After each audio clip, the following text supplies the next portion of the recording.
everyone's having a good one. Sitting over here vibing in the office today. Chilling in the office today, man. It's kind of rainy here in Kansas City, but not too crazy. Nothing too crazy, man. Hopefully everyone's having a good one, having a blessed one. Everybody, get up in here. And yeah, we're going to talk a little bit. Not too long. It's Friday. Ain't got no job. Ain't got nothing to do, right? I ain't going to keep y'all too long, but we just going to vibe. Y'all know how we do. So share the content. Know the game. Let everybody know we out here. We outside. Professor O. So you do have a job, man. I'm working, man. I always stay working, man. Market's closed today, O. You know what I'm saying? So there ain't no trading to be done today. The market's closed. Stock market is closed. So I'm just vibing, man. Um, what up, Sin City? What's up with your dog, bro? Sin City, bro. I gotta get home, man. I gotta get home, bro. I gotta get back to Vegas. I gotta get back to Vegas, man. I am overdue a Vegas trip. When was the last time I was in Vegas? January. So last time I was in Vegas was January. That is way too long. No. Last time I was in Vegas was January. I gotta get back. I gotta get back to Vegas. That's way too long. So after this draft stuff is over, I'm not gonna take a vacation. We'll still do content or whatnot. But I need a Vegas trip. But I also got some summer trips and stuff planned up too. But still, I still can get to Vegas, man. Vegas is my spot.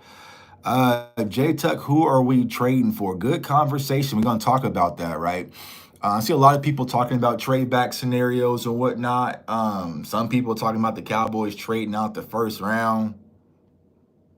No, you know what I'm saying? But I think a trade back is definitely in the cards because what we trade back last year didn't do it with Tyler Smith, didn't do it with Mozzie, did it with Micah, right? Also remember we traded up, right? We traded up for what's his name? We were talking about him last night in the Twitter spaces. Damn, what's the kid's name?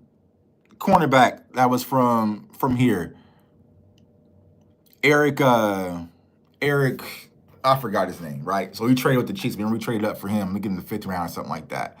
I forgot his name, but yeah. So, I think a trade back is really depending on how the board is going to fall, right? How the board is actually going to fall. Damn, now what is that kid's name? Now I'm thinking about him because he lives here. Eric, shit. I gotta get this name right before I forget. Not Eric. Let's see here. What was this name? What was this kid's name? I should know this. I was literally just talking about him last night, but Eric.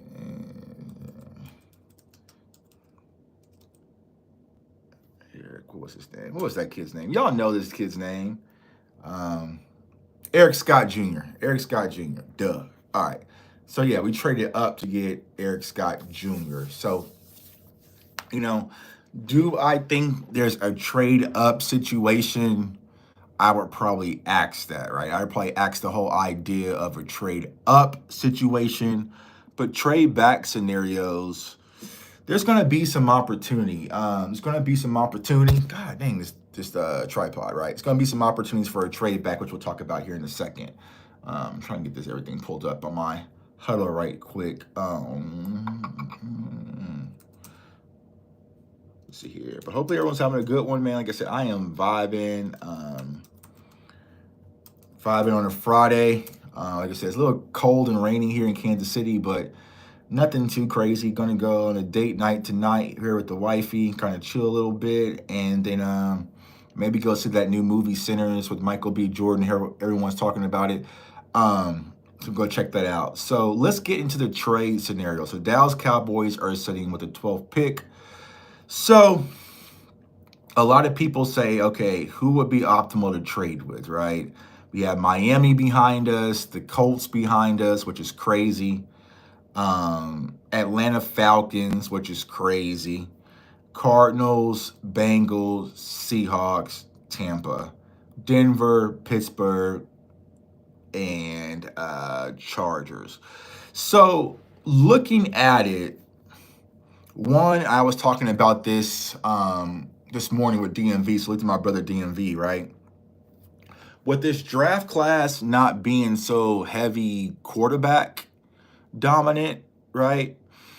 It's going to have to find out what are people wanting to trade up for to get. And I think that's going to be the tricky part, right? So if there was a situation where, let's say, Shador gets pushed back out the top 10, okay? Maybe that could be a situation where, because if Shador gets there at 12, y'all, they are going to hold that line and they're going to commercial break the hell out of y'all. You know what I'm saying? Uh, J in Blue, NY Blue, first time listening DC4L. Welcome, bro. Welcome, welcome, welcome. Um, yeah, so if it's Shador slides at 12, y'all, they are going to sit there and hold that commercial break and they're going to run ad after ad after ad after ad, right? Now, of course, I don't think the Cowboys are taking Shador, but media don't care, man. Ads is ad, clicks is click. Everybody gonna be talking about could the Cowboys get Shador and blah, blah, blah, right?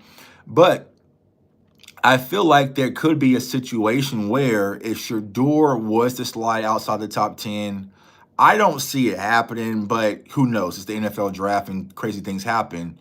Then it could entice someone who really wants a quarterback to maybe move up to get him. Now, looking at that, what would be a team that would want to jump in front of us to get a quarterback, whether it's Jackson Dart or whether it's Shador Sanders at 12?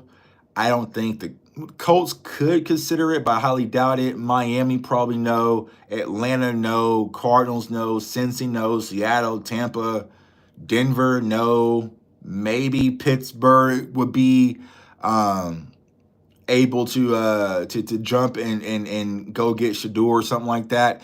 But I feel like the options are kind of limited with teams wanting to move up and go get something that's going to be enticing, especially where this draft is, right? Sadiqa says, I'm late. My brother, you're not late. You're only like 6 minutes late. Improv. We're going to improv, sis. Happy Friday. Happy Friday. So the Steelers could be one, right? If a quarterback is in play, that can entice them to want to move up and get a quarterback. So if Shador was to slide to 12, that could. Now, would you guys be open to trading back from 12 to 21? I wouldn't mind it, but like I was saying this morning, y'all, when we are running these mock draft simulators, they are exactly that. They are simulators. It's no different from doing this on Madden, right? So don't think that, oh, we're able to trade back at 22 and I'm able to get Amari Hampton or whoever you're after every time. Like, that's not how it's going to work. And I feel like with this draft, it's going to be more chaotic than ever. So it could be a situation where I would say maybe the Steelers would be optimal, unless it's defensive tackle that could entice someone. So like if Walter Nolan's sliding a little bit and he gets to 12, maybe someone wants to come up and get Walter Nolan.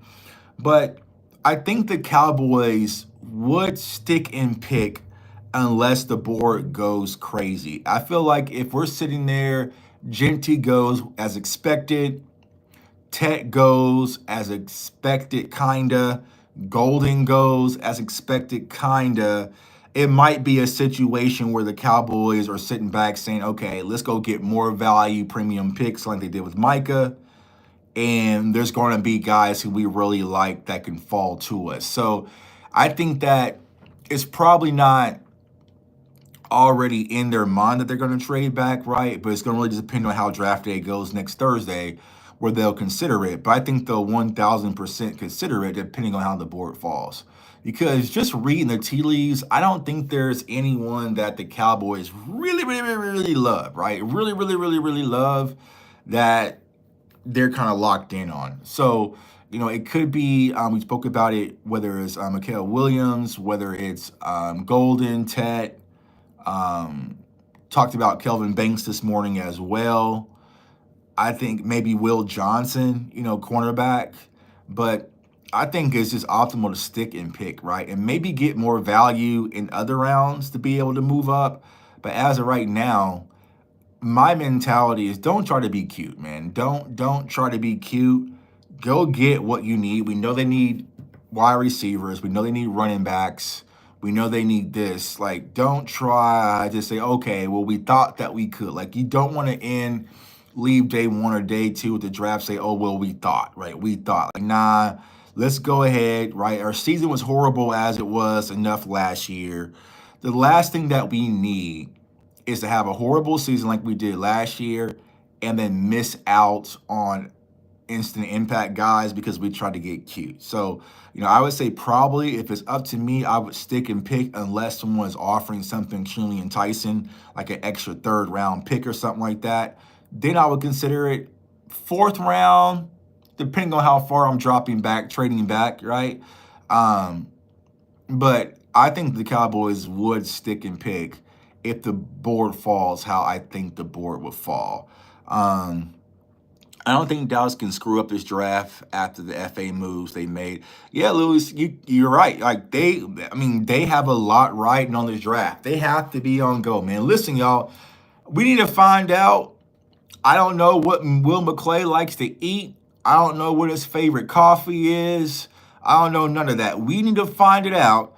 And somebody tell Will McClay, CFO gang will personally cater you your favorite food and your favorite coffee for day two of the draft because I need Will McClay on point round two. I need Will McClay on point. I can't have sleeping Will McClay, dozing off and like, no, I need Will McClay on point, bro. So whatever breakfast you like to have, let me know it is on me. I will have it sent to Frisco because I need your mind sharp. I don't need Will McClay after the day one press conference. I don't need you there. I don't need you there. I need you to go home, rest, get some sleep, wake up, get a nice breakfast, nice coffee, all that stuff. Listen to your music, listen to your audible books or whatever you do in the morning, Will McClay, because we need you round two. We cannot afford another Will McClay fall asleep at the wheel round two pick. We can't.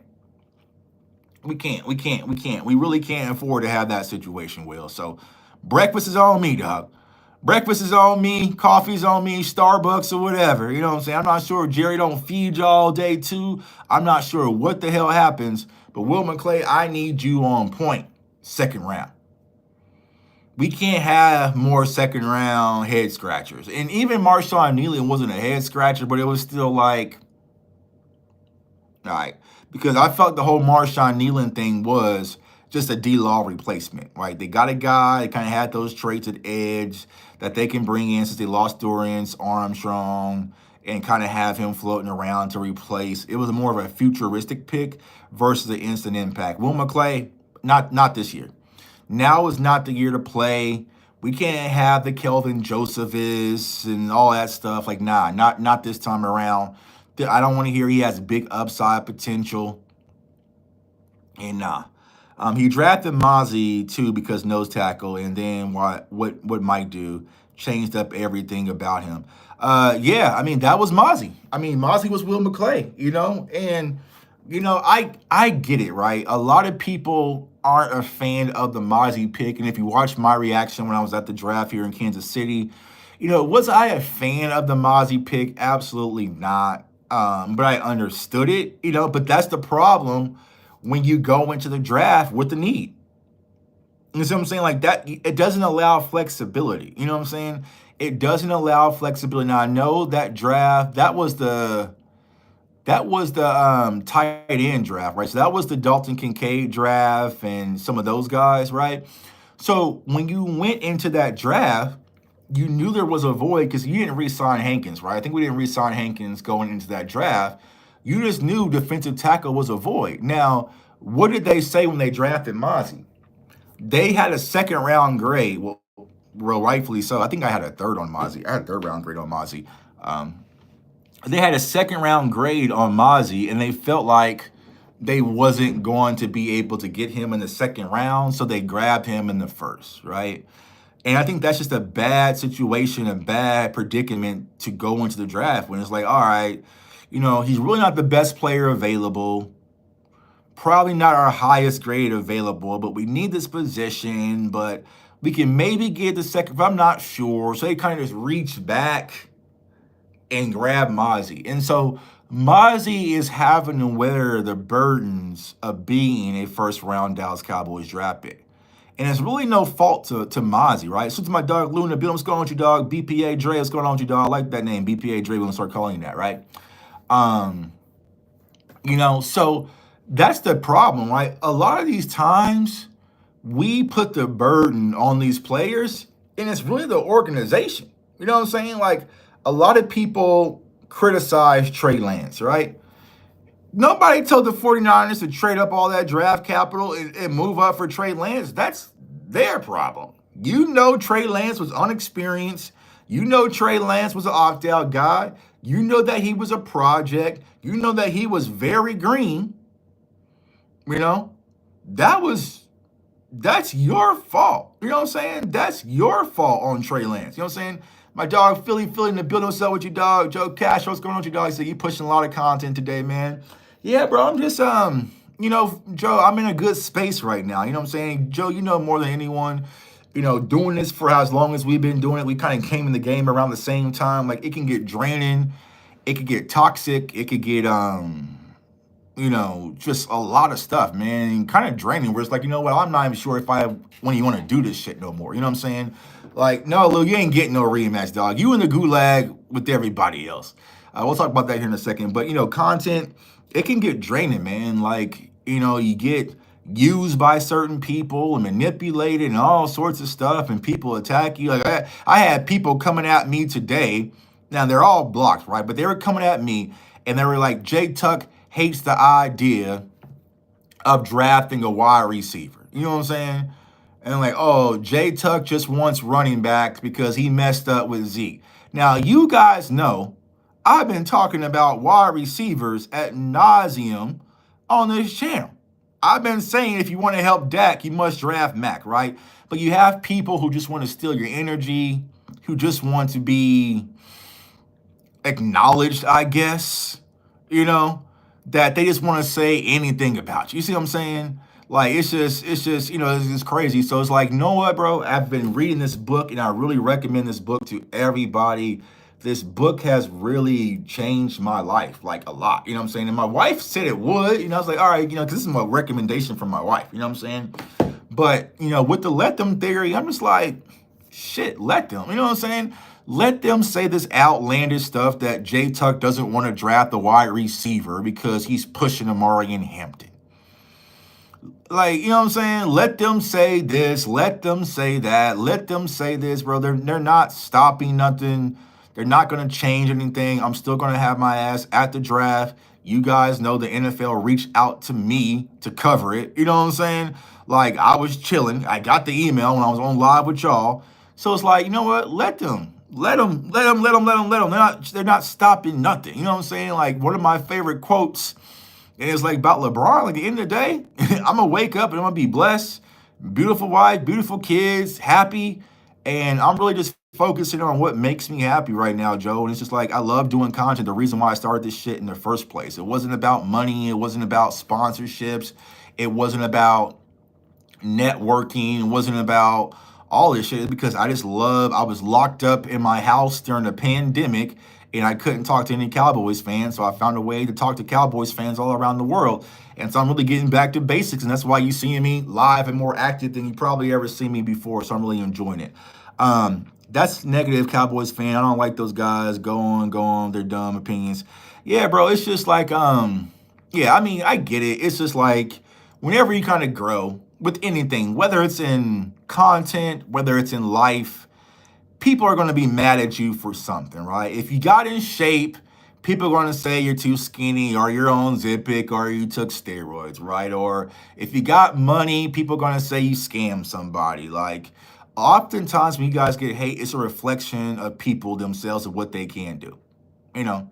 I get it. So now doing this for certain so long, it's like, it's the same core of people's been talking stuff about me for almost 5 to 6 years now, and they still haven't stopped anything. So it's like, you know what? Let them. And I appreciate the Cowboys fans like, yo, so-and-so saying this about you. So-and-so saying, like, bro, I appreciate y'all for letting me know, but I don't really need to know. It don't move nothing for me no more. You know what I'm saying? Like, some of these people that were talking about me in these group chats, They saw me at a Cowboys game, ain't say shit, right?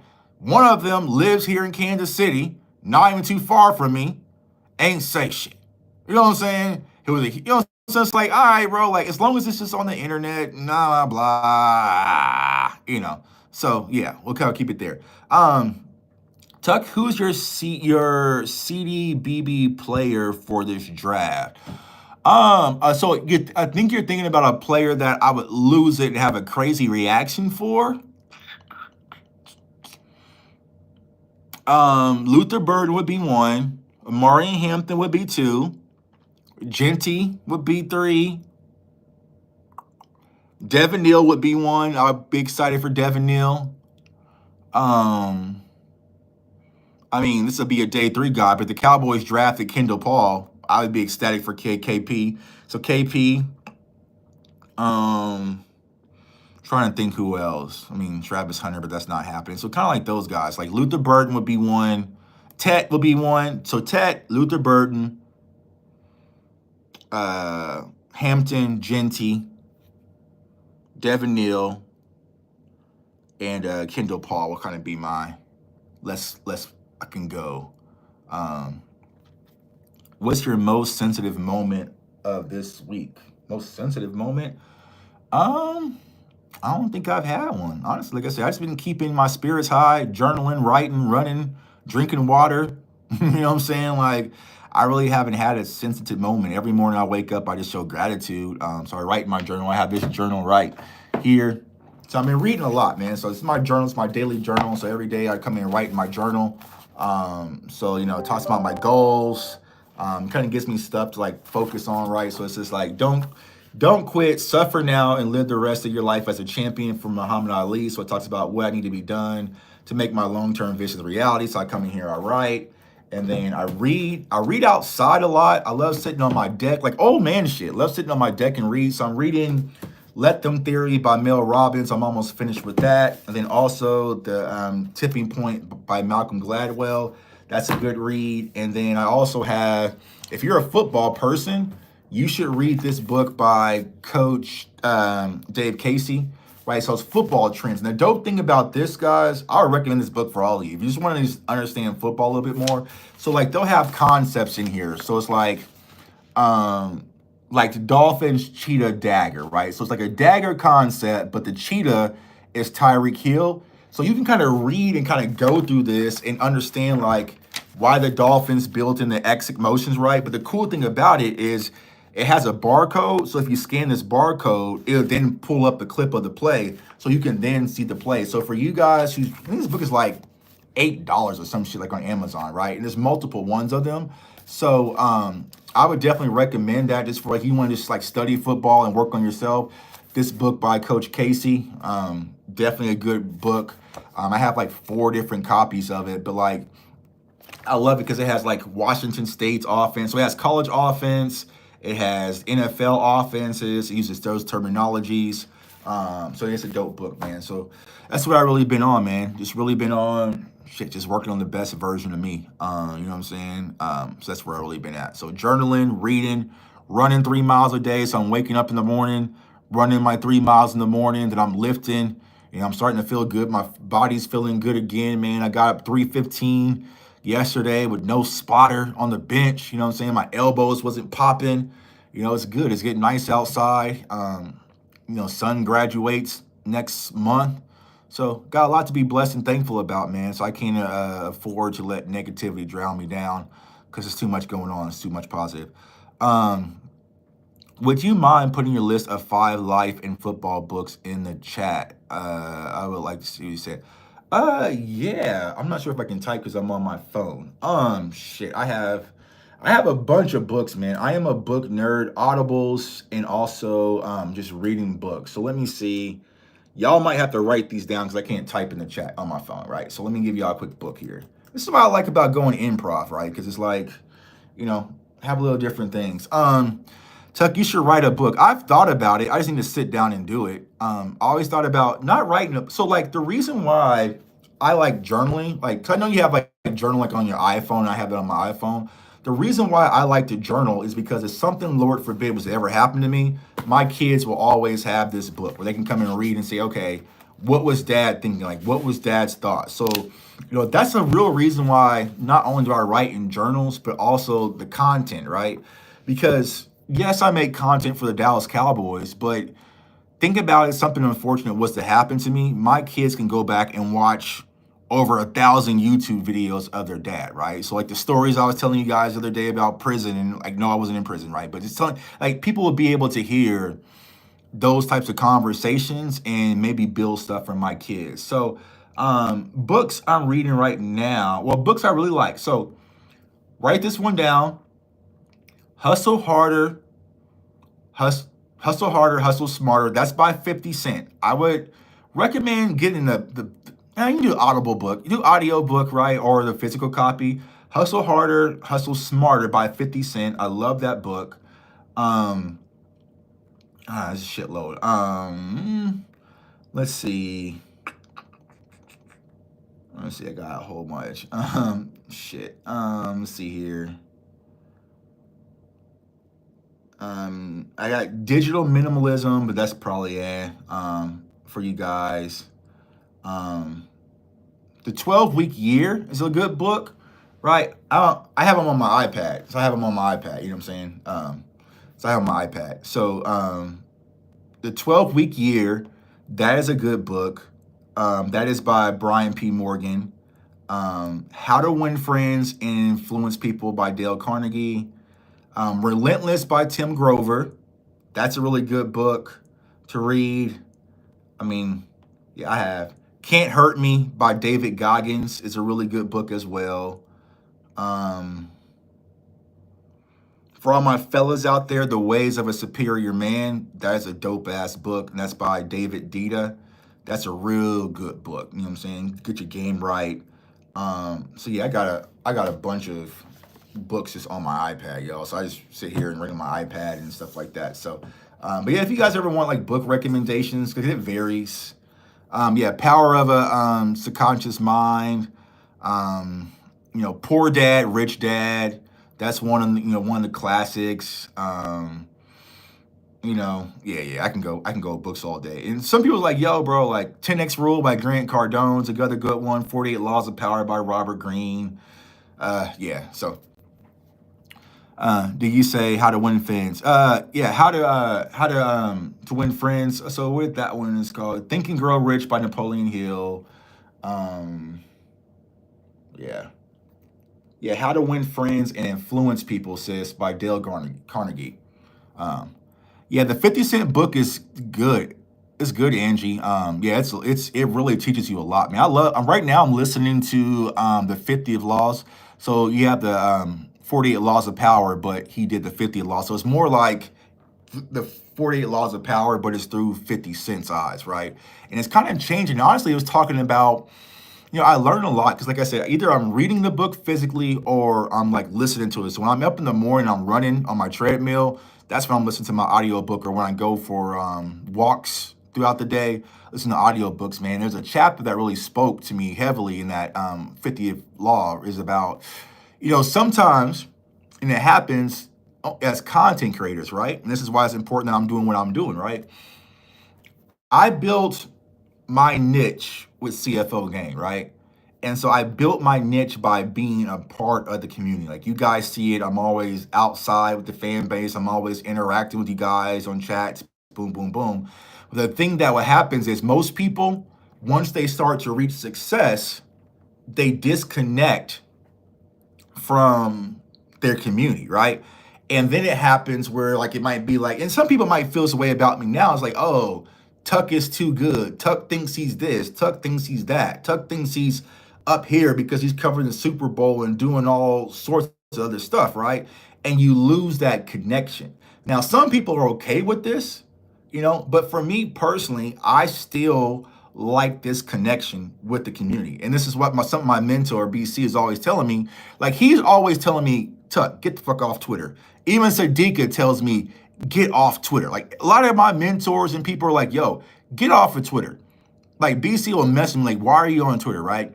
But for me, it's like, it's still coming down with the community. You see what I'm saying?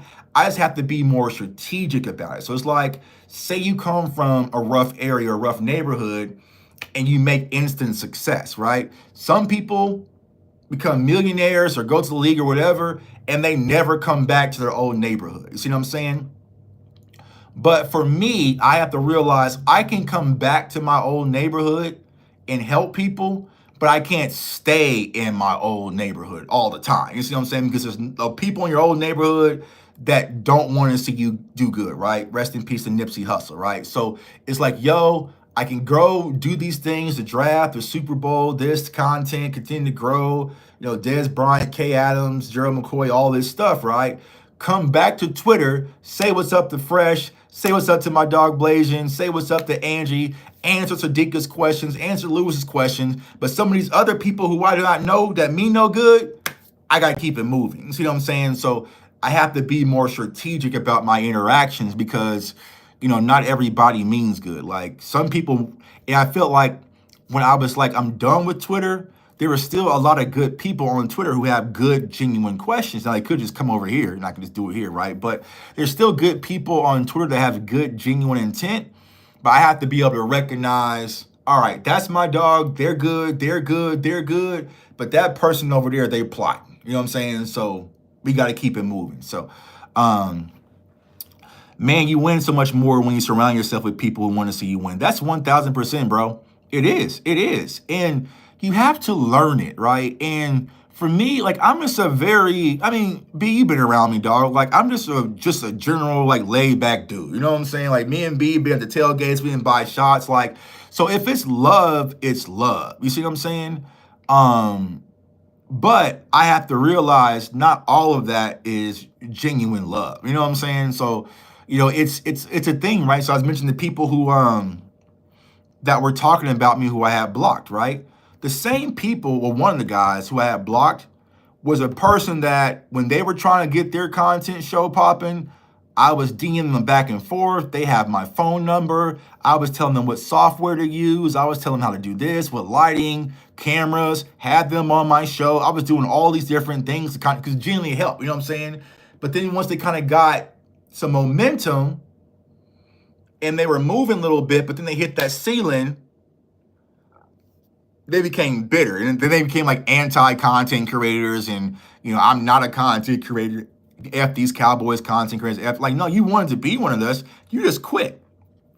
You just quit when times got tough. And a lot of people will make excuses because they want this, right? They want to be able to go live in the middle of the day and talk to thousands of Cowboys fans or press a tweet and have people interact or, all the things that I do, but they're not willing to work for it. They're not willing to sacrifice and really go through it. You guys have seen it. I'm up at 4 a.m. every day. I'm up at 4 a.m. So who's going to get up at 4 a.m., work out, even maybe go live while I'm working out at 4 a.m., break down film for almost an hour, 2 hours, and really grind it out. Then maybe jump on a live stream, talk to y'all, then answer all the DMs on Instagram, Facebook, and Twitter, and TikTok, right? Interact with the fan base, and then jump off of that call and get on a call with Des Bryant and work on with the team, and then jump on another live show around. Like, who is willing to do all of that? Not a lot of people, So to my dog Rome in the building, right? A lot of people want to hate on Rome too. Rome built his platform and his audience by going live, or not live, but just recording a video every day. And Lewis said, I'm not doing all that. And I get that, bro.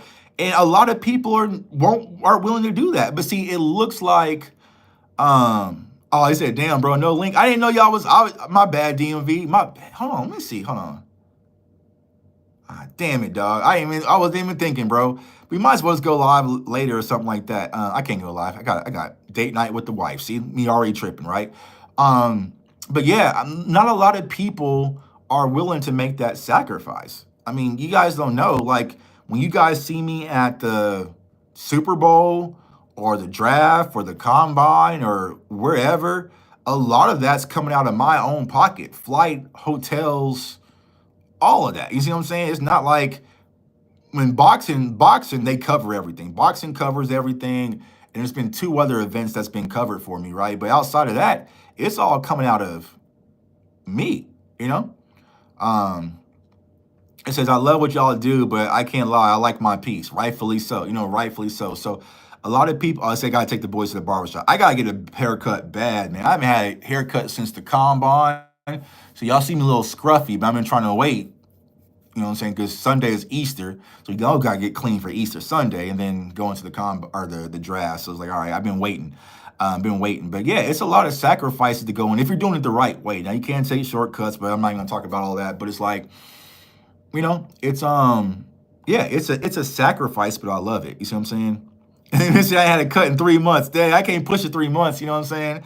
I cannot push 3 months, bro. Hell nah. I know it's a situation where my wife, she's like, oh, your hair is getting long. You know what I'm saying? Like, my hair getting long and shit. You know, nah. And she's like, oh, so when my wife says your hair is getting long, that means she's saying you need a haircut. I had this, like, y'all look, like a few days ago, my beard was like shaved low. You know what I'm saying? Because my beard was just going crazy and it was itching and shit because it's hot. So I just shaved it all the way down. But my shit grows back so quick. So it's like, all right, bro. So told my barber tomorrow, bro. Emergency. I gotta get it right. But I do love my Cowboys community, and I'm a talker and representative. Tuckno. I'm all on social media holding it down. Yeah, Fresh, we appreciate you, dog. You know what I'm saying? And that's what it's about. It's about community. It's not about me. It's not a me thing. I always tell you guys, I'm a Dallas Cowboys hard hitter first, and the way that I do my content, the way I built my platform, is just being an echo for you guys. You know what I'm saying? And I think that's why I kind of become public enemy, because it's like when I was just a Cowboys fan, right, in 2020, before all this kind of happened, I felt like nobody was speaking for me. You know what I'm saying? Nobody was speaking for me. Like, all my ideas was dumb. All my, you know what I'm saying? When I was mentioning, hey, we should draft Dak Prescott, that's dumb. That's dumb. No one, you know what I'm saying? Like, nobody was hearing what I had to say. And I was going to Cowboys games and stuff back then, but, it was just like, all right, cool. Like, so when I decided to build my platform, it's like, you know what? I always want to speak for the community. I want to speak for people like B, who's at the games, right? Or Fresh, who's been at games, like who's been at Lot 10, who the people who had to go to that Green Bay game and walk out of that building with our head low. Who was speaking for them? Like, you know what I'm saying?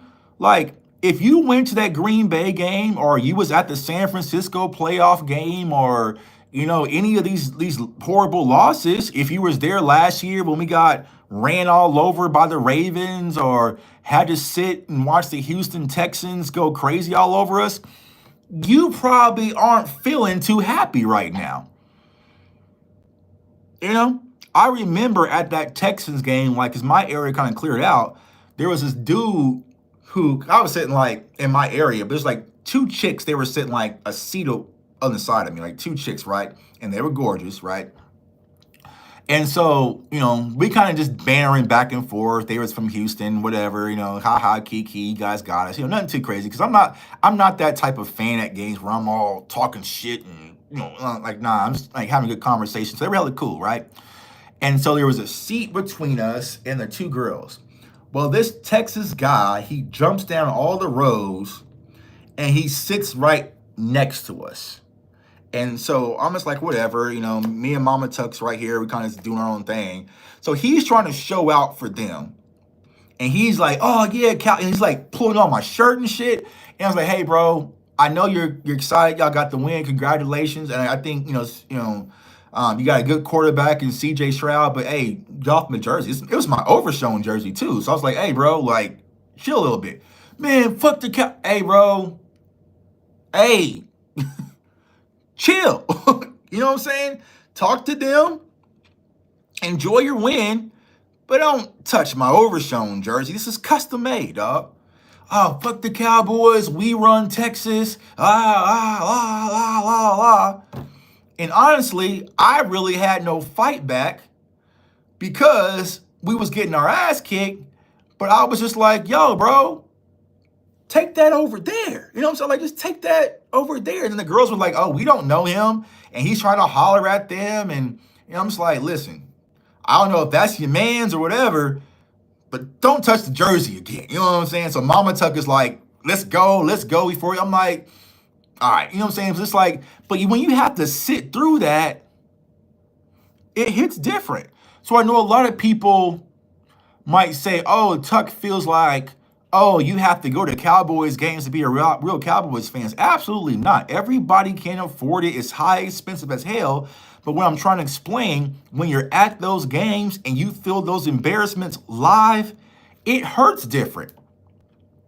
It hurts different when you are there and we lose to San Francisco and I have to walk through a sea of red and find an Uber that's 2 miles and 3 miles away and hear bang bang Niners gang. You know what I'm saying?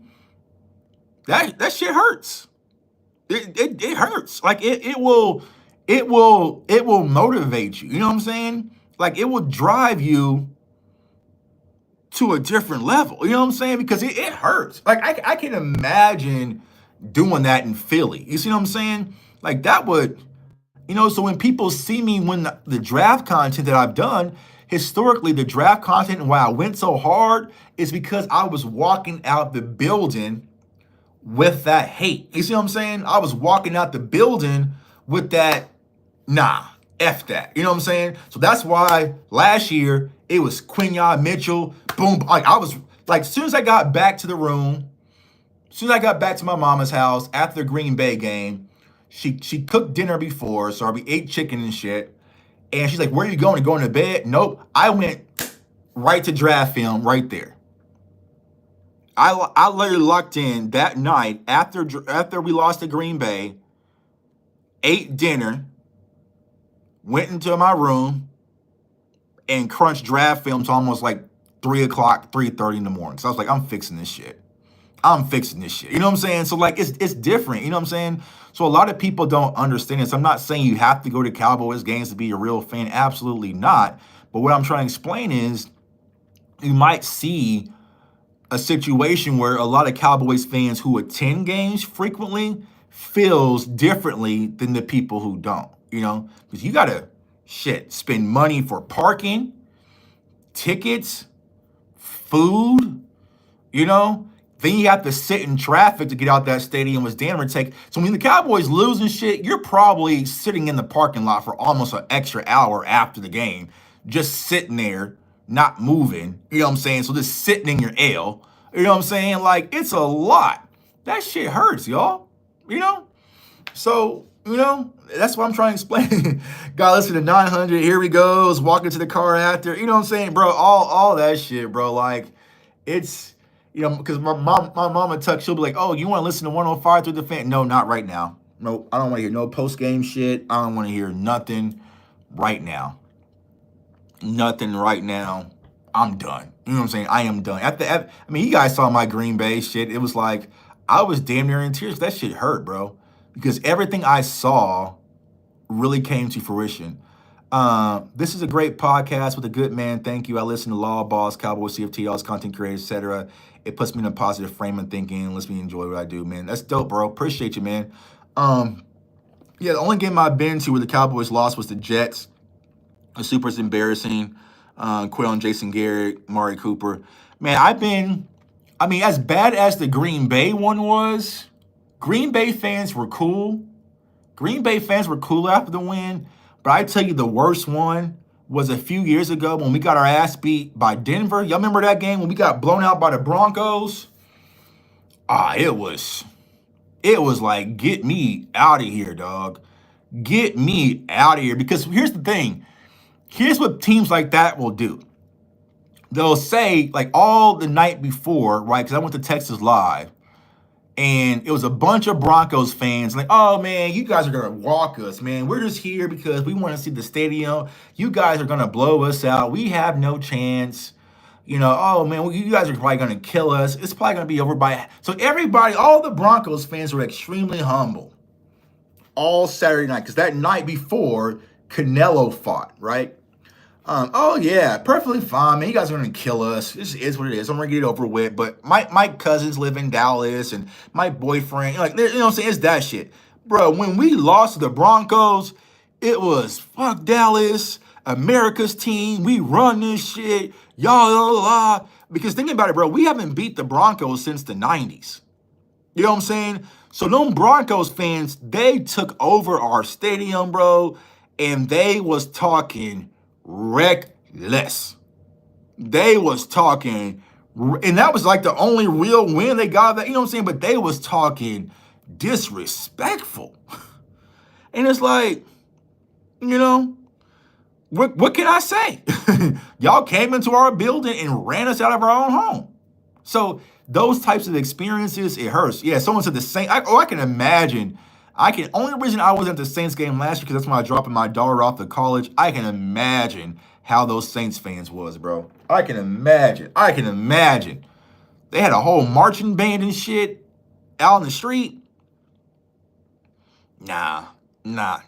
So, those things sting a little bit, right? So you can't be mad at someone who sat at AT&T Stadium, surrounded by all those Saints fans, got moonwalked on by Derek Carr.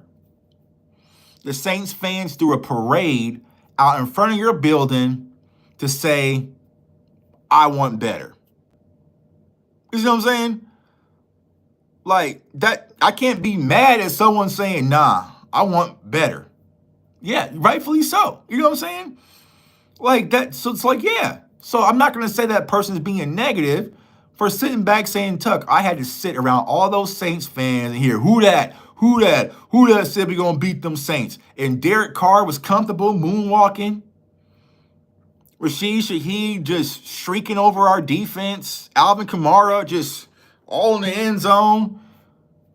They out in the middle of the street. Oh, when the Saints go marching in, to say, I want better than that. I don't want that. You see what I'm saying? That's not negative. That's wanting better. I want everybody to want better, not only just for the Cowboys, but for the Lions in general. I love working at MetLife. When Dallas come there, I'm basically the only Cowboys fan. I will wear my Cowboys sneaker and Dallas hat, talking crap to the Giants fan. I need to get to MetLife. I never been to MetLife. I was supposed to go last year, but it didn't work out. I need to get up to MetLife. I think this year I'm gonna go to Washington. But I heard MetLife is fun. Let's see. I heard Washington is FedEx, right? It's like almost a home game for Dallas, but that might change now. So I need to get down to Washington this year, depending on how everything works out. Like I said, I'll be at Vegas for sure, Kansas City for sure, probably Washington. I don't know. Green Bay comes back to Dallas. I might. It just depends on how everything looks. Yeah, we're lay down the street from MetLife. I'll bet, bro. I'll let y'all know if I hit up MetLife. 'Cause I know a lot of Cowboys fans in New Orleans. Yo, Tuck, pull up to the tailgate and we can do this. So I might do that for the Giants game, MetLife. So see how that goes. But yeah, it's I said FX, the stadium's a dump, but the scene is lit. Yeah, DMV. And plus, I've never been to DC. I've been in a lot of places, but I've never been to DC. So I might just make that a little trip. Hopefully, it's like a nice little. I'm not sitting outside in the cold. I'm not doing none of that. You know what I'm saying? I've done that here in Kansas City a lot of times. And this ain't fun, dog. It's just not fun. Every time I go to a cold ass game in Kansas City, I question, like, Tuck, why are you out here? Like, why are you out here watching the Chiefs and the Chargers on Monday night in 3-degree weather, bro? Why are you here? I don't know. It feels like all my friends want to go to like the coldest games. They want to get to like the coldest games whenever my friends want to invite me to a Chiefs game. It's like the coldest ones possible. Like, I can't do like no September shit or something like that, bro. Like, you know what I'm saying? It's always December or something like that, like right before the playoffs. Like, nah, bro. Like, you gotta wear like gloves and like heat warmers inside your hoodies and all sorts of stuff, and 2 stocking caps on and 3 pairs of socks and boots, and stand on cardboard and try to hold your hot cocoa and all sorts of stuff, man. Nah. Any rain games be like the 2 of them. Yeah, bro. Yeah, them cold. So one game I went to, I remember, it was like a Monday night game. This is back when Jamal Charles played for the Chiefs, and my homeboy got tickets for it to go. So I already bet we can go. And it was so cold out there, y'all.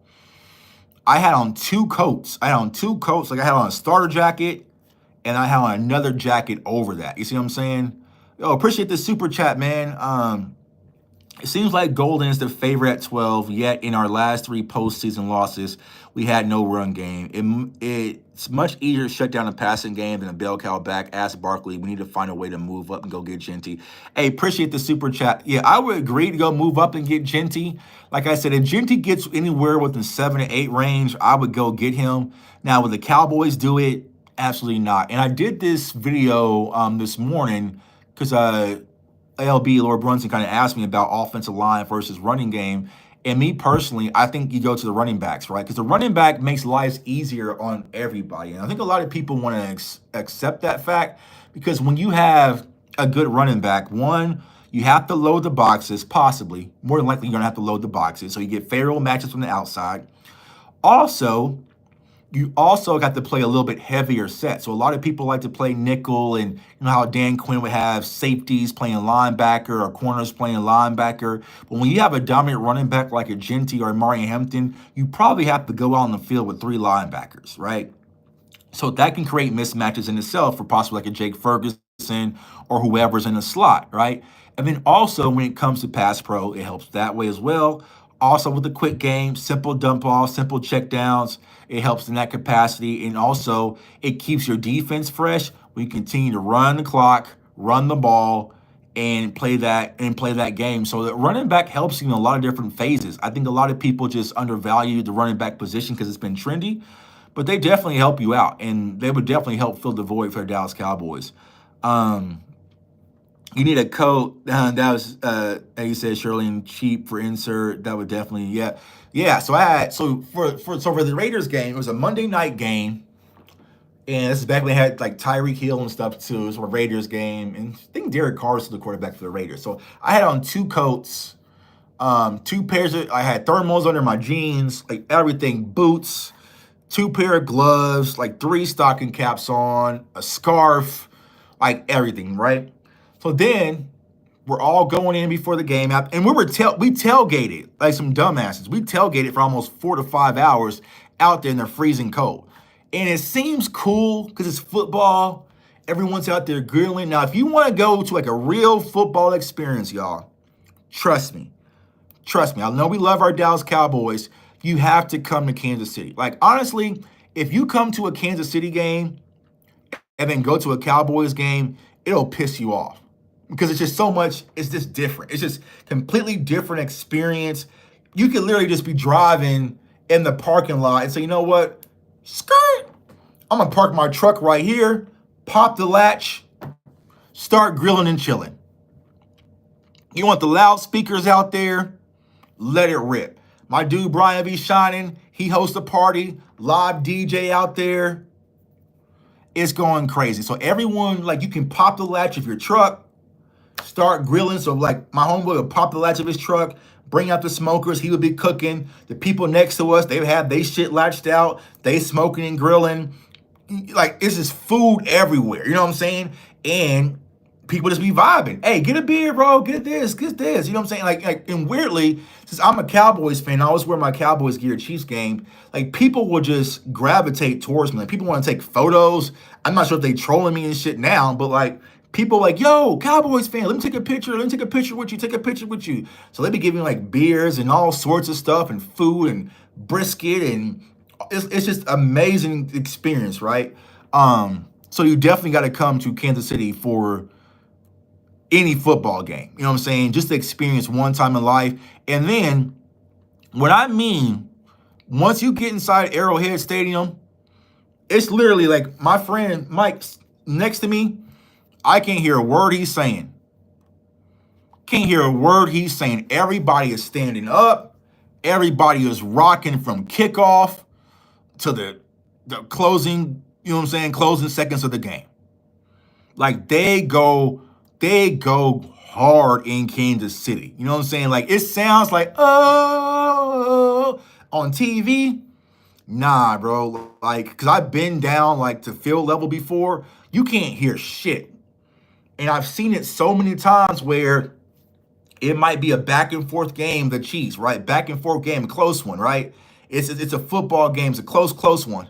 And then all of a sudden, it's an interception, and you know what I'm saying? Trent McDuffie interception. Doom, doom, doom, doom, doom, doom. Oh, and then you just see like, oh shit, this building is shaking. You know what I'm saying? This shit is just like, it's fucking nuts. I'm literally getting goosebumps thinking about it. And it's like, then you go to Dallas and it's just like, I could probably do a live stream at AT&T Stadium and you guys could probably hear me the entire time. You know what I'm saying? But it's just like, it is completely nuts at Arrowhead Stadium. Like that's why I go. It's fun. The food is fun. The atmosphere is fun. Even though I'm not really a Chiefs fan, I like my cousins or whatnot. But it's just a whole football vibe, bro. Like, cause do they play? Hold on, Tuck. Hold on. Let me see something. Hold up. Hold on. Let me see something real quick. Let me see something real quick. Hold on. Oh shit. Oh shit. Oh shit. Hey, I gotta be there. I gotta be there when Philly comes back to Kansas City. Oh my God, y'all. Oh my dog. I'm telling you right now, when the Eagles come back to Kansas City this year and play at Arrowhead, that shit's gonna go crazy. Super Bowl rematch after them boys hung up a Kermit of Pat Mahomes and beat Pat Mahomes them in the Super Bowl, and the Eagles have to come back and play at Arrowhead. Oh, that shit is going crazy. I am at that game. I am at that game ASAP. I'm already texting my homeboys right now. I'm texting them right now, bro. Oh, I am at that game. They don't have the days out yet. It's just the schedule. But shit, damn, bro. They got shit. I might get some Chiefs season tickets, bro. They got Baltimore coming to Kansas City. They got the Lions coming to Kansas City. They got the Texans coming to Kansas City. They got the Eagles coming to Kansas City. And they got Washington coming to Kansas City. That's a good-ass home schedule. And you know what's crazy? Well, I could back in the day. I could probably get Chiefs. I could probably get Chiefs season tickets a whole lot cheaper than I get Cowboys. You know what I'm saying? When I pay for my Cowboys tickets, I could probably sit damn at the 50 at Arrowhead. Oh, but that's gonna be crazy. Oh shit. That's gonna be a game, y'all. That is going to be a game when Philly pulls back up to Kansas City. Since I just typed in Chiefs 2025 schedule, it's all on Google. So yeah. So shit. That's Baltimore's gonna be a banger. Detroit's gonna be a banger. Eagles is gonna be a banger. Even the Commanders gonna be a banger, and then Chargers gonna be better too. Yeah. Oh yeah. Oh yeah. Oh yeah. Oh yeah. Oh yeah. Oh yeah. Bro, yeah, Angie. Oh, bro, y'all didn't see Pat Mahomes' haircut? You know what I'm saying? Pat Mahomes got a haircut. He is not playing. When Philly comes to town, it's going to be up. It's going to be up. And see, then I can cheer for the Chiefs because even though I'm in my Cowboys gear, it's beat Philly. So then I'm kind of, you know what I'm saying? And then also I ain't got to worry about no Eagles fans because I have all my cousins and, you know what I'm saying, family around me. So, you know what I'm saying, act stupid if you want to, not in my own backyard. You know what I'm saying? So, I'm texting my homeboy right now and say, yo, Eagles and Chiefs, we are there. I am in there. I believe Packers game is on our must-to-do list. Yeah, going to Lambeau. So I'm excited to see Lambeau this next week at the draft, right? See what Lambeau Field is kind of like. I always wanted to go to Lambeau, but it's never in the cold. I wasn't doing that. So for the Cowboys, our home games, we got the Chiefs, right? Let's see here. Turn to the pod schedule. We got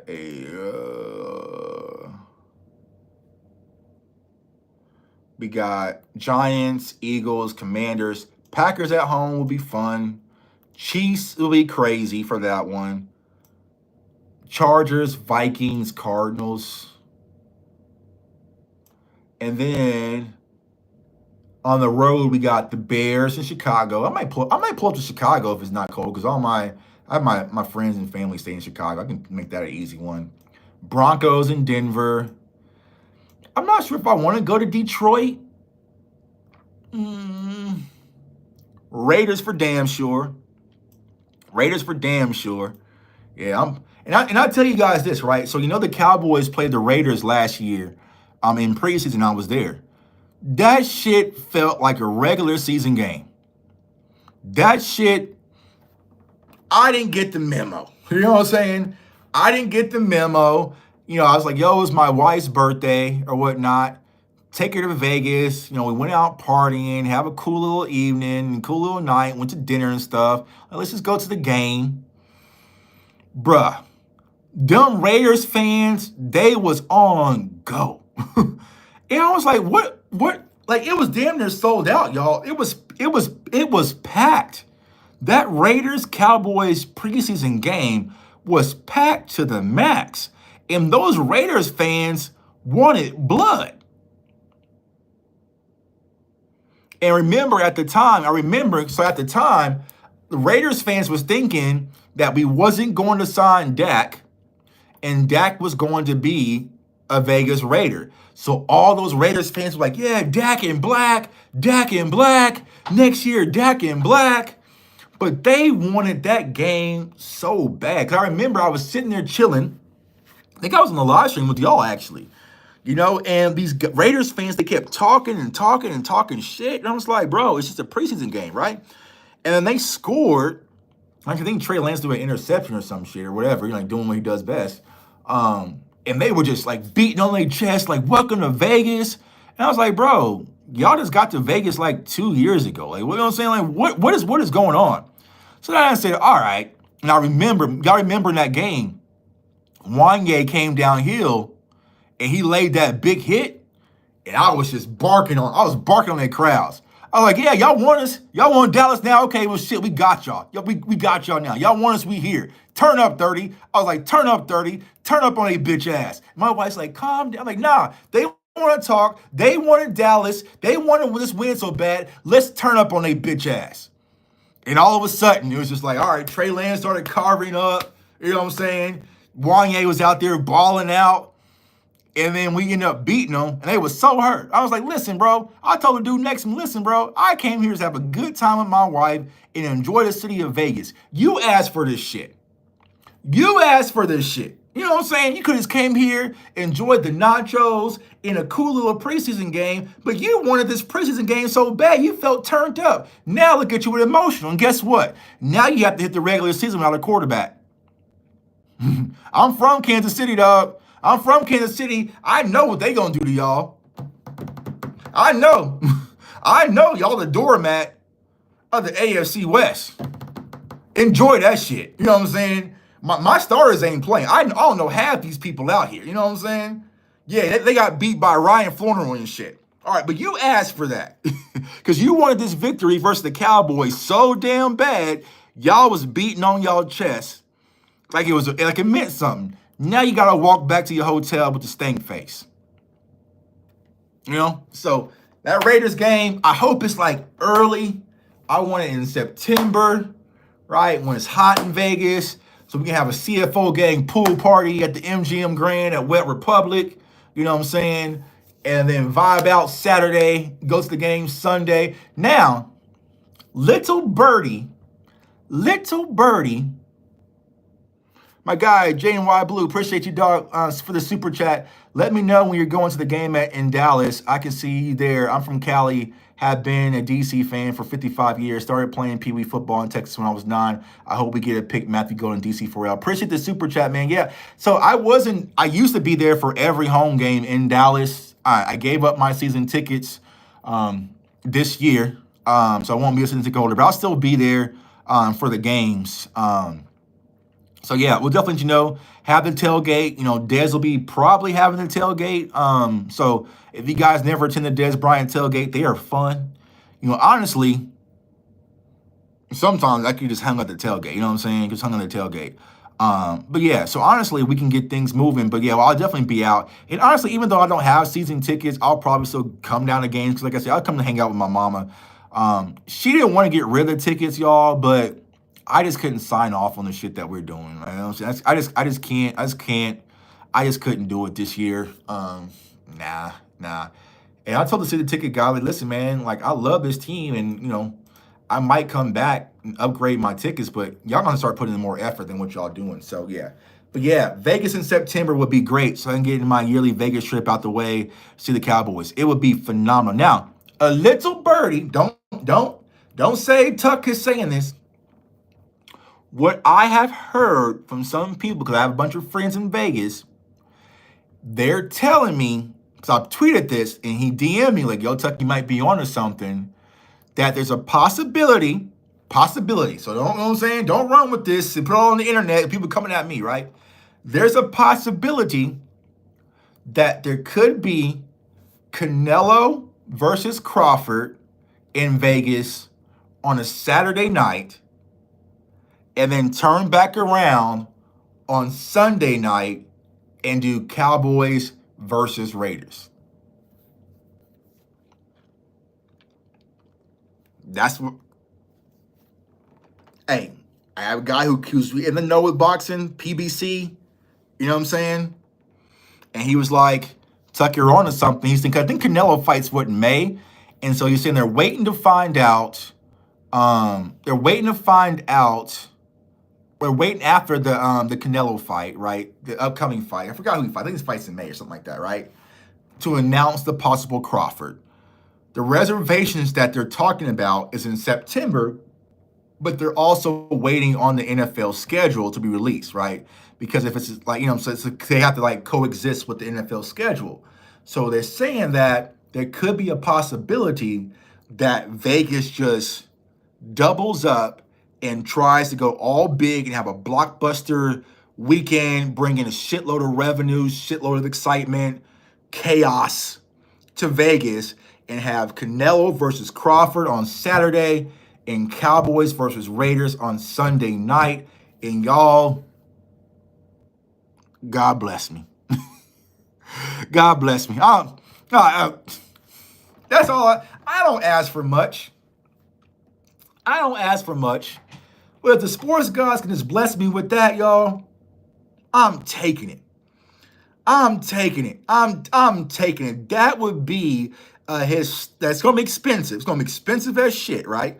So I already have my hotel booked for the tentative Crawford and Canelo fight dates, and it's already expensive as shit. You know what I'm saying? It hasn't been announced yet. But what I'll do is I'll talk to people, kind of get a few dates that they're thinking about, and then I will book my hotel in advance. And if it doesn't happen, I'll just cancel and get my money back. But I have like 3 weeks in September already blocked for the Canelo Crawford fight. But man, if they put that fight and the game on the same weekend, y'all, woo. That's why I gotta get in the gym. That's why I gotta get in the gym, because if it's Saturday Crawford and Sunday Cowboys, I'm probably hitting Vegas like Wednesday, and we just gonna party it all the way through until Monday, and we'll figure out whatever happens after that. Don't jaywalk in Vegas. They look at that shit until man. Yeah, you can jaywalking, man, crossing the line, man. But yeah. What is my favorite sports book in Vegas or online? Funny you mentioned that. So when I'm in Vegas, I am partial to MGM. I use MGM a lot because MGM does, when boxing and stuff, they do fund my stay, so they sponsor me. So whether I'm at New York, or MGM or Aria, I use BetMGM a lot. Online, it differs, right? So honestly, I haven't been sports betting probably like the past month of April, because a lot of these books have been tracking me because I've been winning, and they've been trying to limit me. Like Fanatics, who I'm sponsored by with Dez and everything, they have me limited. I can only bet like $17 on Fanatics. Like it's crazy, right? So all I can bet on Fanatics is like if I do like some crazy ass like 15 leg parlay or money lines and stuff like that, which I really don't do. So when it comes to my online betting, I I line shop, right? I line shop a lot. So let's say, for instance, we have Mavs versus or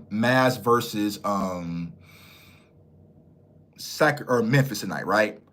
And then what I'll do is I'll come online, I'll hunt all the different odds, find which sports book is really fucking up and doesn't have their odds properly set yet, and I would just slam that sports book. So it's called EV betting. So it's how I made a lot of money sports betting. But what happens is it's crazy, right? Because I need to pass a law on this, honestly. Yo, Trump, listen to me, dog. Because let's say, for instance, I bet $40,000 on a Cowboys game, right? And I lost my $40,000 and I lost my home, and me and my wife and my family were out down our luck and we're homeless and all sorts of stuff, right? You think any of these sports book would show me any sympathy that, damn, this man just lost $40,000 or, whatever, and he's having to lose his home? You think they would care? But Lord forbid, if I hit up a sports book for 10 grand because they haven't fixed their odds yet, oh, it's ban him, limit him, la la la la la. I'm just like, dog, this shit's so one-sided. Like, I'm like, how's it crazy that I'm getting banned and limited on sports books because I'm winning? Because I'm winning. And I called them like, what's going on? They're like, oh, because you're beating the closing value, right? The closing market value. That's not my fault, right? Because a lot of the times, even when I beat the closing value, one, you guys know I get up at 4 a.m. So I'm betting on stuff at like 4:30 in the morning. So let's say that the Mavs or Cowboys are favored by minus 15 at 4:30 a.m. and I lock that bet in, right? And then let's say by the end of the 6 o'clock or 7 o'clock, right, they're now favored by minus 180. Well, yes, I beat the closing value, I beat the CV, but I just locked in my shit super early. You know what I'm saying? So, but they don't care. You're right. They don't care. They'll limit me and do all that stuff. You win money. They'll say that you can't pull the money out the account and all sorts of shit. But if I lose, it's give me that, and they off to the next one. So, it's crazy. So I've been kind of chilling on sports betting a little bit because I'm like, all right, if these sports books are going to limit me, I don't want to waste my opportunity to snipe them during like baseball season and NBA season. I'll probably just kind of lay low in the weeds, and then football season I'm gonna pop out and snipe them again. MGM be beating you. I've seen that a lot lately. Not really. I mean, because honestly, so to be honest with you, the books that you can really cook on the edges, right? You can cook Fanatics. You can smoke ESPN Bet. This is all this US. You can smoke ESPN Bet. For those of you who live like in Texas, you can use Fliff. Fliff has horrible lines. You can always smoke Fliff. And then like DraftKings, FanDuel, MGM, Caesars, they're pretty much the same.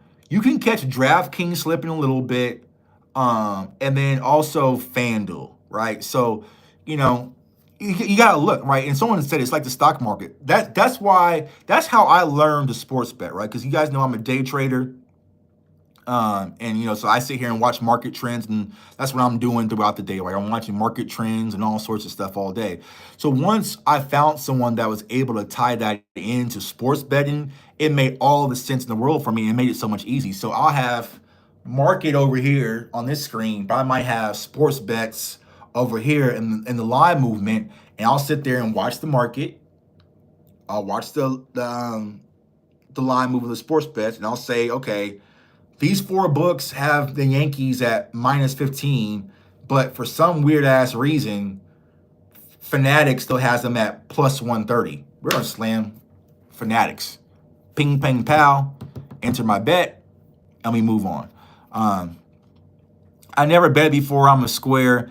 I mean, it's cool. I mean, sometimes it can just help impact the game, a little bit. Like, if you want to add some seasoning on the game and be a little bit more interested, it's fun to do. But it's to each his own. Like I said, I don't look at it as betting. I look at it more as like investing, right? So I'm really essentially building a mutual fund. So like I bet on sports. And here we're kind of pivoting, right? I bet on a lot of sports and I don't even watch them. Like, I mean, I've posted slips on Twitter and everywhere. I bet on tennis. My most profitable sport is hockey. I bet on hockey all the time. Soccer, um, soccer a lot. Even baseball. And I don't watch none of that shit. I literally I might place like the 17, 18 different bets, different snipes throughout the course of the day. Boom, boom, boom, boom, boom, boom, boom. And then when I wake up in the morning, I have what's called Pick It. It tracks all my bets. It'll show me what hit and didn't. But all that matters to me is that I see green. You know what I'm saying? That's all I do is see green. And that's it, right? So I look at it from an ROI standpoint, not just the short term. Right? A lot of people rather do $10 bets and try to win 2,000, or I would rather place $1,000 bet and win 100, right? Because look, I'm looking at the ROI on my overall dollars. So yeah, that's how I kind of do it. So the way I sports bet is extremely boring. It's nerdy. That's why a lot of people like, Tuck, you should start a sports betting channel. I'm like, even I try to explain to my friends, they don't want to hear that shit. They want a 7-leg parlay, 8-leg parlay.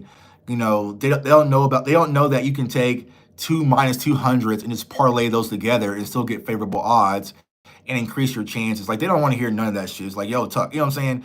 So I'm like, bro, y'all not ready to sports bet the way that I play. Like, the way that I gamble is extremely strategic. You know what I'm saying? It's just like, even when I play roulette, like I have roulette strategies, whether I'm using the Romanowski or using the Fibonacci sequence, like it's really built to push the odds in my favor. You know what I'm saying? So what the Romanowski is, if I'm doing Romanowski dozens, it's like I could bet the last dozen, right? And I can slowly build up. And you can depend on your bankroll, right? So sometimes I might go with the bankroll that can give me almost like 17 spins. And that's what I'll do in Vegas. But I'll do the Romanowski. And what that means is, as long as this quadrant, right, the last dozen, doesn't miss 17 times in a row, I should be able to walk back and walk out with either my money or at least some type of profit, right? So a lot of people have different strategies, but I know that I'll just sit there and do the Romanowski because of my bankroll. And I did it in Vegas. I think I was on the 15th spin. And I was starting to clinch a little bit because the higher you go, right, the higher you have on the, you know what I'm saying? And then it was just like, boom, the third dozen. All right, cool. Got my money. I think I made like $200. All right, let's get the hell up out of here and dip. You know what I'm saying? Let's get the hell up out of here and dip. I remember you showed me once and I was watching Clean Up in Vegas. See, DMV has seen it live, bro. DMV has seen it live. And the funny thing, right, is like, so the first time I met DMV was at the draft in Vegas. And funny story, I was out there for the radio station here in Kansas City. So I was doing the draft coverage. And the second day of the draft, I told all the content creators, like, yo, I got a pool party out here. We were at the Wynn DMV. Was that the Wynn? I think we were at the Wynn Hotel. It's called Encore Beach Club. I think we were at Encore, right? So I had a pool party, cabana, everything at Encore Beach Club. I think like Gronk had like a pool party there too. So I reached out to some of my connects. We had this, cabana, everything, bottle service, whatnot, right? So invite DMV up, invite some other content creators up. We had a good time. But I am like out of my mind, like on it. You know what I'm saying? Because I've been out at the pool party all day. Y'all know me, margarita up. You know what I'm saying? I'm turned up to the max, right? So I get a call from the program director at the radio station. And he was like, yo, we're going to need you in about 30 minutes to go on air to talk about the Chiefs draft. And I'm like, listen, bro, I told you guys I was going to give you day one, but day two, I wasn't doing no draft coverage. So the radio director, he's kind of going off on me.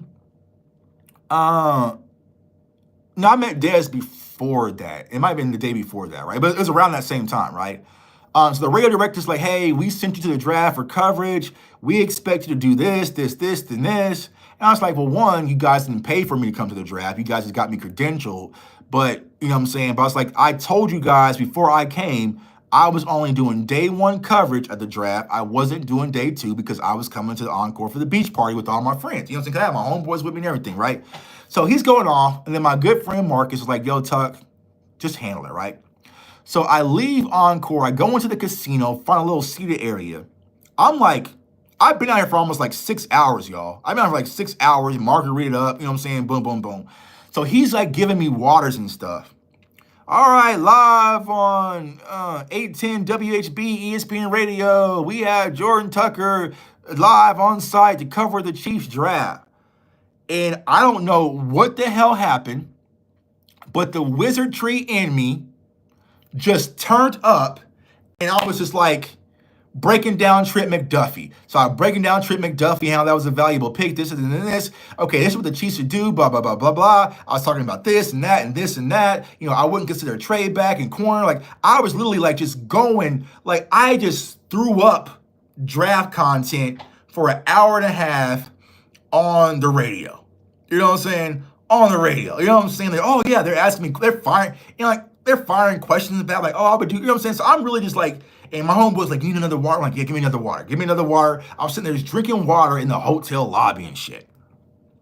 Finally get done with that.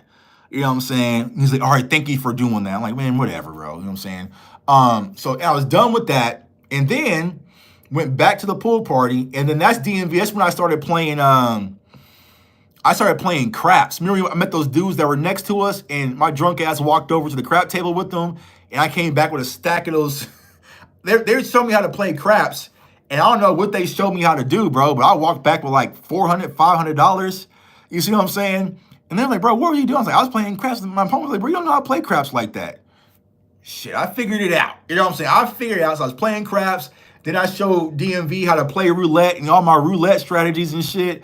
You know what I'm saying? So I don't know, but I don't know what happened, y'all, but the draft wizard in me said, all right, Tuck, just turn up. Just turn up. You know what I'm saying? Turn up and do draft coverage. And I went through, shit, damn, like 40 prospects. You know what I'm saying? I was just, oh, I like this idea, but you can probably go left tackle here. And if I like them blind, and Trent McDuffie could be good outside corner. Look, I was just doing what I do, completely out of it. You know what I'm saying? But it was fun in Vegas, man. Shit, that draft in Vegas. And here's what I tell people. Thank God, right? We did not have the draft in Vegas when we were supposed to have it, right? Because remember, COVID hit 2020. That's when it's originally supposed to have been in Vegas. So that year, I had got a suite at the MGM for me and my homeboys. We're going to stay in this big suite. We had a limo service. Like, they were going to take us all around. You know, I had a club event at the pool set up.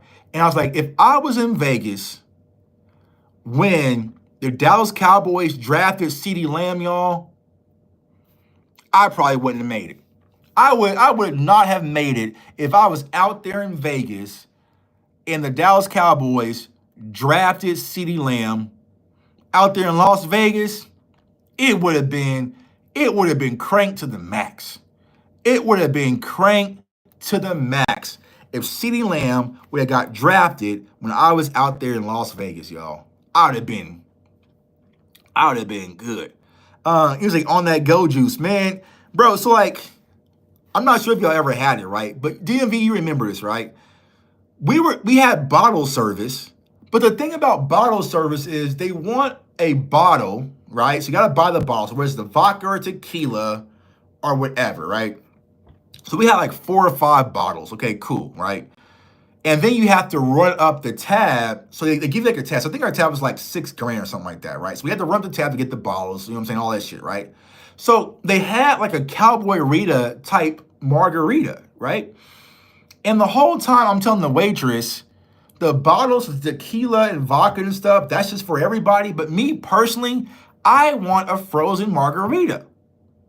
And she's like, oh, you want to order another bottle of tequila to make a frozen? I'm like, no. You see those cups that everybody's walking around with the frozen margaritas and shit? I just want one of those and put that on the tab. And she's like, okay. So she comes back with a whole bottle of tequila. And I'm just like, what is that for? She's like, you wanted to mark. I'm like, no. I'm like, I just want a frozen margaritas in those big ass cups. I'm like trying to explain it. So I'm like telling my homeboy, like, bro, is she not getting this? And then she's like, oh, in order to get that margarita, you have to go stay in the line and get that through this bar, whatever. Well, I'm paying $6,000 for a tab. You go stand in line and get me the margarita. What the fuck are we doing? like, what are we doing? I'm like, if I'm paying $6,000 for a tab and I have to run this tab up, if I tell you to go get me a frozen margarita at that bar, then you take your ass over there and get the frozen margarita. It's going on the same tab. Just tab it to me. She's like, I can't do that. So we argued back and forth. And then finally, I was like, you know what? You got it. You cool. I went and talked to another wait. She's like, oh, yeah, I got you. Yeah, and she got the tip too. You know what I'm saying? I was like, what are we doing? She's like, oh, kept bringing me bottles of tequila. How the hell are you going to make me a frozen margarita out the bottle? You can't make it frozen. You don't have a mixer, bro. You know what I'm saying? Yeah, she wanted the tip, bro. She was trying to upsell bottles and all sorts of stuff. And see what happens is, yeah, she wanted a top shelf margarita because she kept bringing back the bottle of tequila. Like, we already have a bottle of tequila here. That's not even, like, I know that. He's like, oh, do you want me to bring you extra mixer to make a margarita? Where am I going to blend it? Where's the ice going to come from? You think I'm going to spin it in my finger? And just like, dog, what are we doing? And it's so loud out there, and it's hot as shit. Music blasting, you know what I'm saying? Water splashing around. I'm like, I just want my damn margarita. Like, you know what I'm saying? Like, you're killing my buzz right now. You know what I'm saying? So lucky to the other chick, she went and got me the margarita. She got me 3 margaritas. You know what I'm saying? And we were good, man. So every time you kind of go to bottle service is the biggest ripoff, but it's the way to go. You know what I'm saying? Like, I hate bottle service. Yeah, it was like $6,000 for a tab. You know what I'm saying? But that's what they'll do. Like, they'll make it like $6,000, and then you have to actually meet that threshold, right? So you got to spend $6,000 worth of shit at the pool party. But you get your entry, you get your VIP. You know what I'm saying? My dog Steve, salute to Steve, came out and walked us to the front, walked us to the line. We did all that. But it's like sometimes when you go and get bottle service like that, you're not gonna drink all of that, because it was like, I don't know, DMV, it was like 8 of us, 9 of us. Like, that's a lot of alcohol to drink. You know what I'm saying? Like 6, 7 bottles of shit. Like, and then you gotta run it up. So then you start ordering food. And then, like, you're still low. So, like, I remember when we were in Miami for my homeboy's bachelor party, you know, at the club, it was like, we had a tab. We were only at $4,000, but our tab there was like $7,000, like $7,500, something like that, right? And I'm like, bro, we gotta run this tab up whether we want to or not. And I was like, what's the only way? I was like, shit, we gotta start buying shit for people in the club. You know what I'm saying? So I invite a bunch of people, don't tell my wife this, bunch of people over to the section. What do you want? What do you want? What do you want? Give them what they want. And when we get to that 7,500, cut the shit off. Because what they'll do is they'll say you gotta get, say you got 6,000, right? You gotta get to 7,500, right? And you start doing that, well, then they'll try to blow your tab up over to like 8,000 or 8,500, and then they'll tax the gratuity on top of that. You see what I'm saying? So you have to tell them, yo, when this gets to 7,500, cap it right there, not another dollar. You know what I'm saying? Because if you messed up, you get that bill back. You're like, oh, $9,000. Yeah, it was $9,000 because remember you also ordered the vodkas and No. Cap it at 7,500. Take the gratuity off of that, and we gonna keep shit moving. So, bottle service is a big ripoff. You're paying $500 for a $50 bottle, you know, but it's just the cost of doing business in those types of cities like Vegas and Miami, which I love. You know what I'm saying? And you gotta do it. You gotta do it with fun people. I tried to do VIP in Vegas and bottle service one night with my wife. she wasn't feeling it at all. You know what I'm saying? She wasn't feeling it at all. You know what I'm saying? Like, it's different when I go to the club with DMV. I ain't got to explain shit. My wife is like, $3,000 just for the two of us? That's ridiculous. That doesn't make much sense. We're not going to drink that much. We don't need to sit that close. I was like, you killing the whole vibe.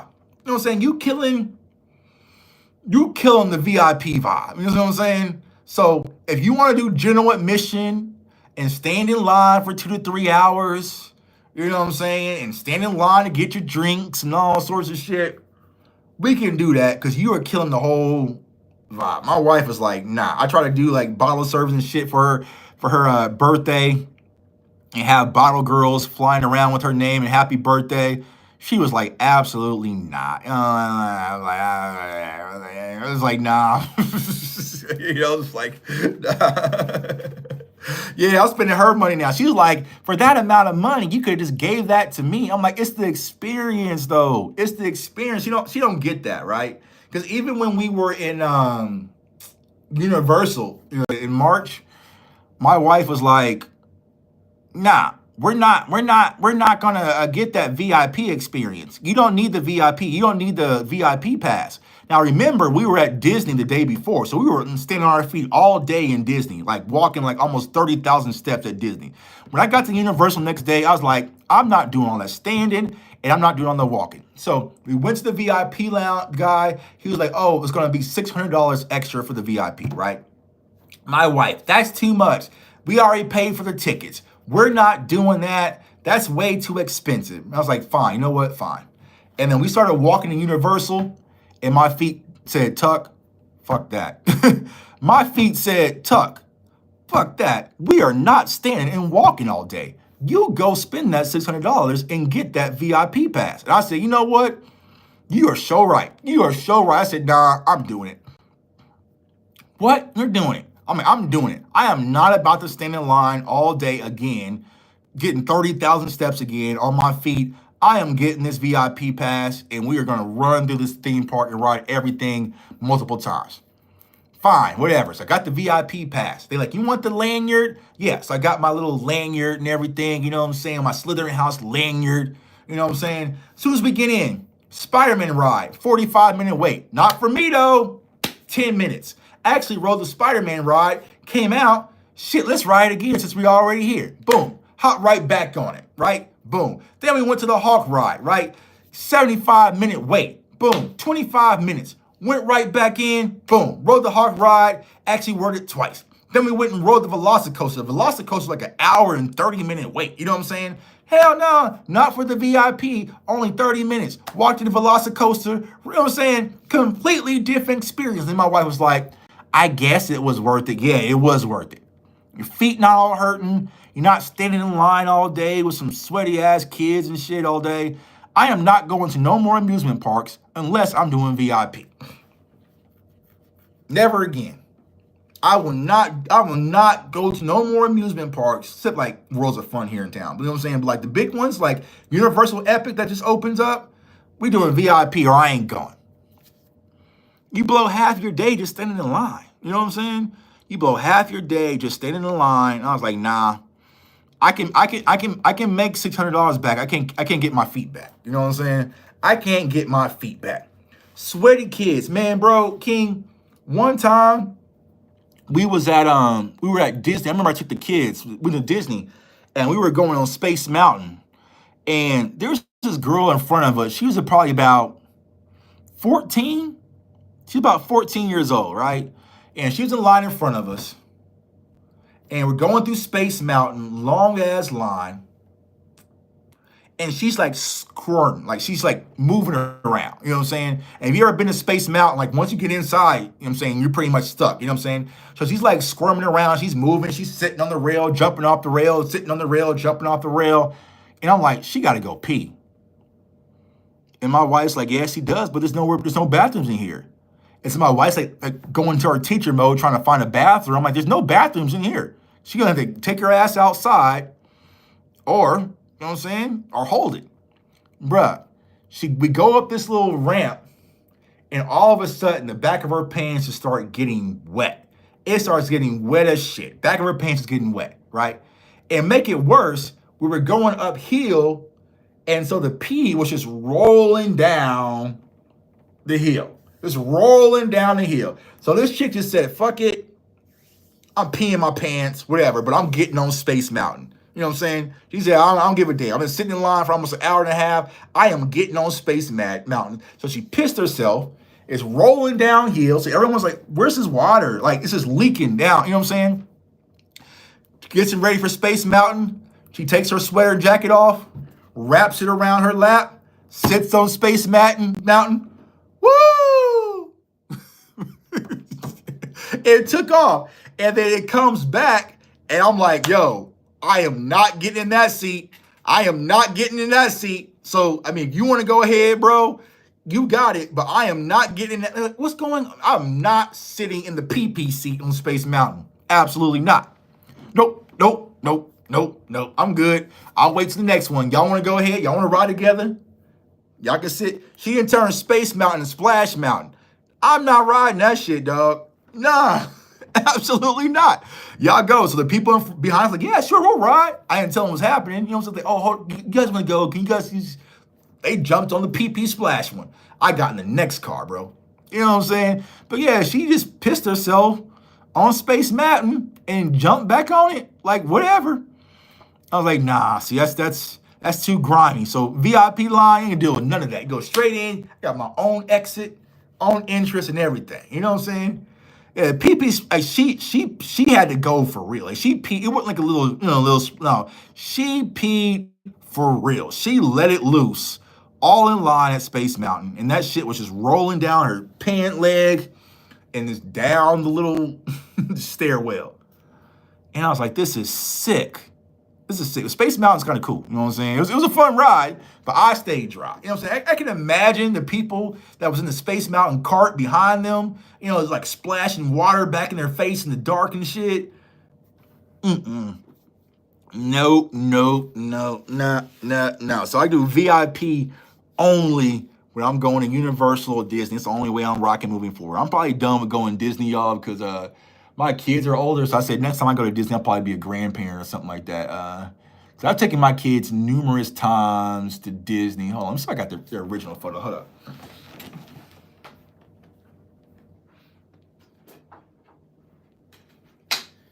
So it's crazy. This was what, 2014?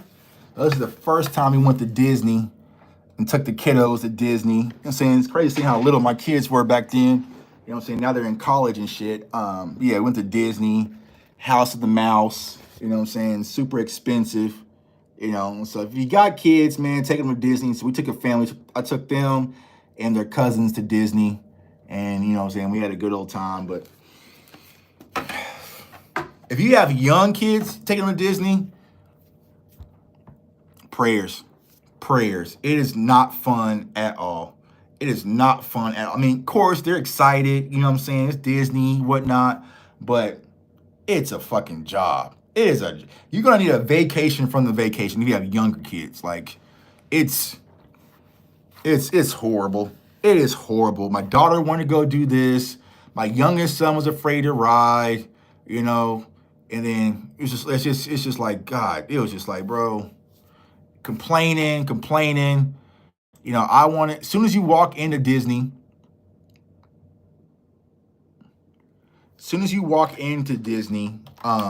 you know, they hit you like you gotta get the Mickey Mouse, the Disney autograph book, so all the characters can sign your autograph book. You know what I'm saying? My son lost his autograph book, so he threw a damn fit. You know what I'm saying? He said, "Y'all wearing diapers and pull-ups." I think my youngest was probably in pull-ups back then. You know what I'm saying? But but there's Mama Tuck, sis. You know, Mama Tuck had to see her babies at Disney. You know what I'm saying? She had to go to, you know what I'm saying? She had to go and see her babies go to Disney, you know? So, yeah. But see, my youngest, his little lazy ass, J Tuck Jr., he wanted to be in a stroller. You know what I'm saying? So his young ass, he could walk, but he just lazy as shit like he still is today, even as a teenager. He wanted to be in a stroller. So he got tired and threw the biggest fucking fit at Disney, and we had to go get him a stroller. Well, of course, that's not cheap, right? So you got to get a stroller, and then you got to push the stroller around, and then you got to set the stroller over here and lock it. But then at Disney, everybody named Mama has a stroller, so some people might grab the wrong stroller. So someone grabbed our stroller, no, for when you're waiting in line right where I pull up. Luckily, like when they were that young, they didn't ride a lot. You know what I'm saying? They didn't ride a lot. There, Disney. Once Professor O's still here, because I know Professor O goes to Disney, and he played the if you go to Disney, you gotta play the Toy Story game, right? It's like a little Toy Story game, kind of spin around and shoot and stuff. I know a lot of people are like, bro, we're supposed to be talking about draft stuff. Like, bro, we already talked about it, but yeah, talking about Disney. That's why I say I love talking to you guys, man. Just having fun and shooting the shit with y'all. Like I said, probably gonna log off here in probably about 25. So I'm just sitting here chilling. Not too much going on today. Like I said, getting ready to go to date night tonight. We're going to a comedy club. Going to a comedy club tonight. And yeah, it's kind of just get away and relax a little bit and, enjoy company, man. It's always good to enjoy family, enjoy your spouse, enjoy your husband, enjoy your boyfriend, enjoy your girlfriend. A lot of people spend a lot of times on internet and scrolling TikToks and shit. Like, get outside. Like, make it mandatory, y'all, to get outside. Get outside and do stuff. Whether it's going for a walk, a run, get the air, dog for a walk, kids for a walk. Like, just little simple things that you can do just to get outside. Not everything has to be spending money-wise. Just get outside and just be around the family, man. That's why I definitely enjoy it. So like I said, I'm about to probably do that here in a minute. Maybe play a little college football. Like, I haven't really gotten to lock in on video games because with the draft stuff, like, I'm kind of relieved that the draft is about to be over, because then it's like, I'm done. You know what I'm saying? Like, I'm done. Like, I can coast all the way until the season starts. There's really nothing to really die too heavily on, just camp battles and shit like that. So we'll just do some live shows. I'm trying to think what else we have to do to pipe. Salute to Dez. Dez is working on some crazy stuff. Go to Improv Comedy Club. Those are the best. Yeah, that's where I'm going to. I'm going to Improv. So we have an Improv Comedy Club here. They don't do like well, it depends, right? Sometimes they do like the audience participation stuff, but not tonight. So tonight is Damon Williams, comedian, but I've been there. I've seen Little Duval there before. I've seen Gary Owens there before. A lot of good comedians come to Kansas City for Improv Comedy Club. So it's one of the things like me and my wife like to do, kind of just sit back and just laugh. They got really good food there. So we'll kind of just go do that. I'm not really a clubber. Like, I club, but not at home. You know what I'm saying? I club when it's like, but not at home. You know what I'm saying? Like, I'm not going to go to a club. I haven't been to a club in Kansas City probably in like,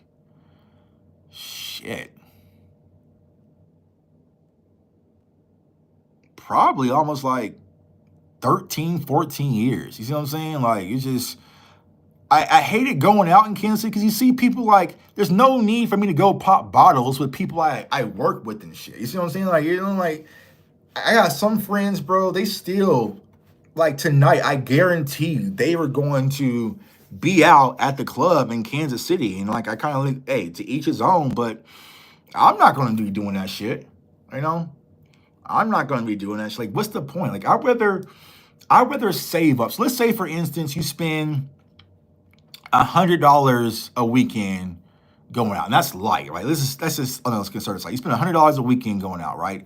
If you were to stack that, that's $400 a month, right? Stack that for a quarter, right? That is now $1,200, right? With that $400, if you kept your ass at the house for 3 months, right? That's a trip probably to Mexico. That's a trip probably to the Dominican. That's a trip probably to Puerto Rico, Miami for sure, Vegas for sure. You can get the hell up out the city. You know what I'm saying? So it's like, I have a lot of friends, they don't understand that concept. Like, they're like, yo, Tuck, how are you always traveling? Because I always just add up and save how much I need to go. I'm 31. I went to a club. I was 22. I never liked them. You know, honestly, yeah, I feel you, Angie. Like, I got clubbed out because I used to DJ in them all the time, right? So it's like for me, it's really not no thrill. The only time I really go to a club is like for a big event. Like, so if me and my, well, honestly, me and my brothers don't do it, but like if I go to Vegas, like for the fight, Canelo fight, right, and DMV's there, then yeah, my dog's in town. Let's pull up and go to the club, right? For one night. I'm not doing it 2 nights, 3 nights. You know what I'm saying? So I got one night, so you better make it count, right? Or like my best friend had his bachelor party in Miami. Okay, I'm going to club. But like overall, like I ain't clubbing that much. You know what I'm saying? Like I got my own house as far as my club. You know what I'm saying? Like I got everything I need to do here at my house. So in there I can record music, play music, do whatever. I got video games out here. I have a bar out there. Speaking of bar, I am now officially 3 months. I don't want to say sober because not gonna have a drinking problem, but I am 3 months. 1, 2, 3. Yeah, I'm officially 3 months with no alcohol, y'all. Okay, 3 months with no alcohol. Not that I have a drinking problem or anything, but it's just like I say, like I'm just moving different. You know what I'm saying? I'm just moving different right now, and I just feel I don't need it no more. So I really don't need alcohol anymore. Because I was telling somebody, because like, bro, Tuck, like you're not drinking or anything like that. I was like, I feel like I'm at this point in my life where I'm having an amazing life. I'm happy with everything that I'm doing. I don't need an escape. You see what I'm saying? Like I don't need an escape from my reality anymore. Like everything I do, I love doing. So I don't need to drink to get away with it. Like a lot of people, and I'm not knocking for doing this. I used to do it a lot of time. Right? I'm saying like, but it's like, oh, I'm working this job and I can't stand my job and my job is a piece of shit and I hate my manager. And so it's Friday and as soon as it's 5 o'clock, I'm gonna rush to the bar and try to drink and get away from that. Like I don't have that right now in my life. You see what I'm saying? Oh, 2 years strong. Congrats for you, Angie. Salute to you. So I'm figuring out how to maneuver without it. Now, the hardest part for me, of course, is football season, right? But I'm just figuring out how to maneuver without it. And I like the way that I feel. You know what I'm saying? I like the way that I feel. I like that I can wake up early at 4 a.m. Like I said, I've been running, lifting, reading, diving deep into my Bible and stuff, doing a lot more content. Like I don't need to suppress myself away from it the way that some people might. So, will it continue? I don't know, but I definitely enjoy it. Even tonight, my wife's like, "Are you gonna drink tonight?" The comedy club? I'm like, probably not, But shit, the crazy thing about it, right? Like comedy clubs and stuff like that, they won't just pour you a glass of water. You know what I'm saying? They don't pour you a glass of water. They will just like, oh, you want a bottle of water? It's like $9. You know what I'm saying? So you damn near charging me drink prices for a bottle of water. You know what I'm saying? But it just is what it is. What's the last book that you read? Well, currently it's the Let Them Theory once again, right? Let Them Theory once again by Mel Robbins.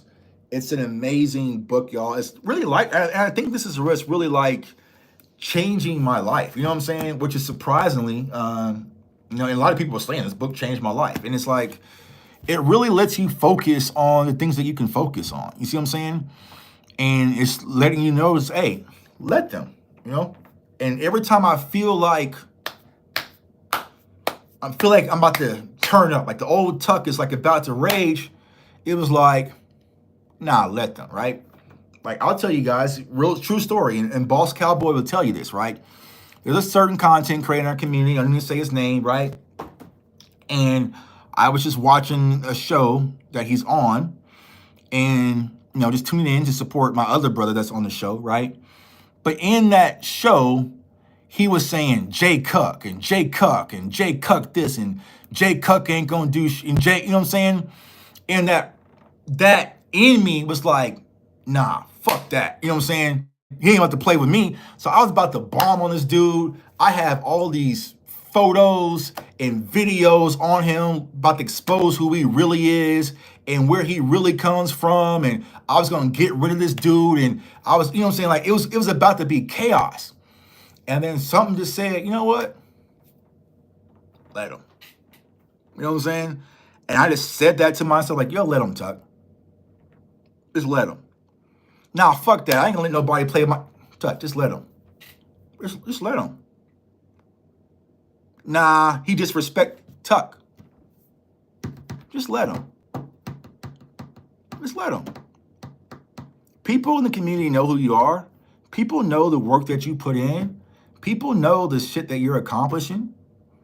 People see the things that you're doing. People see the impact that you have. There are people who genuinely respect the work that you do and enjoy talking to you and having conversations and meeting you. People see that you're working with some of the biggest names in sports right now. Let them, Tuck. Let them. And honestly, I said, all right, you cool, right? I said, you cool. And then it was funny, right? So that was like on like a Thursday, right? That's their let them. Fine, cool.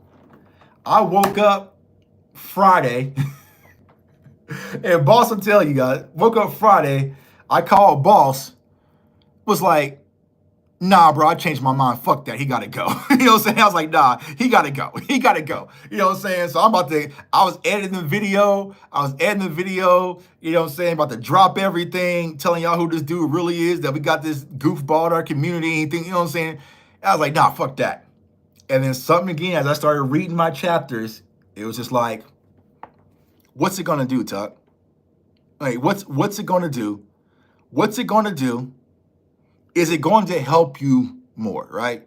If I get into this verbal spat with this guy on Twitter or YouTube or wherever, and we're back and forth and, F you and this, that, and that, and I expose you for being a goofy, and then you start talking about me, and then he might talk about my family, and if he talks about my family, I'm going to raise up, and, it's going to get real grinding for the community. Is that going to help me get to where we're trying to go? See what I'm saying?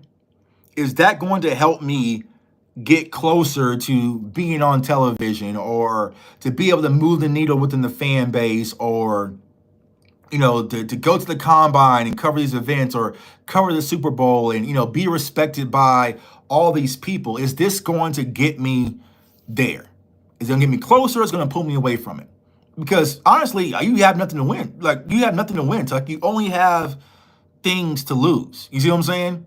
Because let's say, for instance, something goes down crazy and all of a sudden I put hands on this dude in Dallas, then it's my mugshot that's all over Twitter. No one even really knows who he is besides YouTube. You see what I'm saying? But, Jay Tuck's mugshot on Twitter, Jay Tuck's this, I told you guys this is why I don't follow this guy, he's a thug, and this and that and this and that, all over because I had this instant reaction to not let somebody play with my name. You see what I'm saying?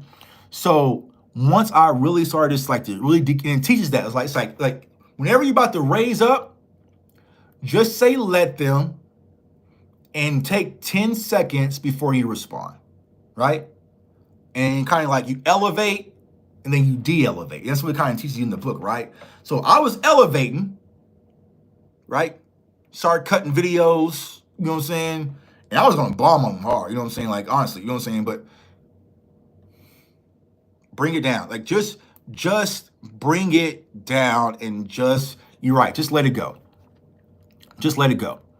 Like, just let it go is not really worth it. And I think once I kind of got past that, it was like, all right, maybe there is something to this shit. You know what I'm saying? Like, damn, Tuck, like, yeah, there is something to it. Right now, you have NFL scouts and agents blowing you up on Twitter and wanting their prospects to meet with you for interviews and all sorts of stuff, and you're connected and all these amazing things. But one hot-headed moment, because I don't like people playing with my name, right, can ruin all of it. Can ruin all of it. And you know what's going to happen? Soon as I have that moment and I ruin it all because I didn't put hands on someone, or, you know what I'm saying, whatever, right? He going to go right back to doing the same thing. You know what I'm saying? Yeah, so the book is called The Let Them Theory, right? Let Them Theory.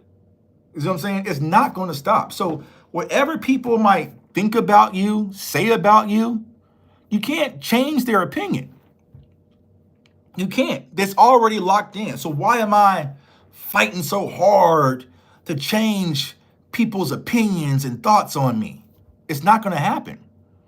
If people have this preconceived notion that I don't like you, Richard, They ain't gonna change. It's not gonna change. They're not gonna change. Like, oh, okay. You know what I'm saying? Look, this not gonna change, right? There's been people who follow in my draft content for 6 years, and even though I have a resume that's pretty much comparable to a lot of experts, it's still Jay Tuck don't know what he's talking about, right? I'm not gonna change that. I can hit on draft picks for the next 13 years. They've already made that up in their mind, bro.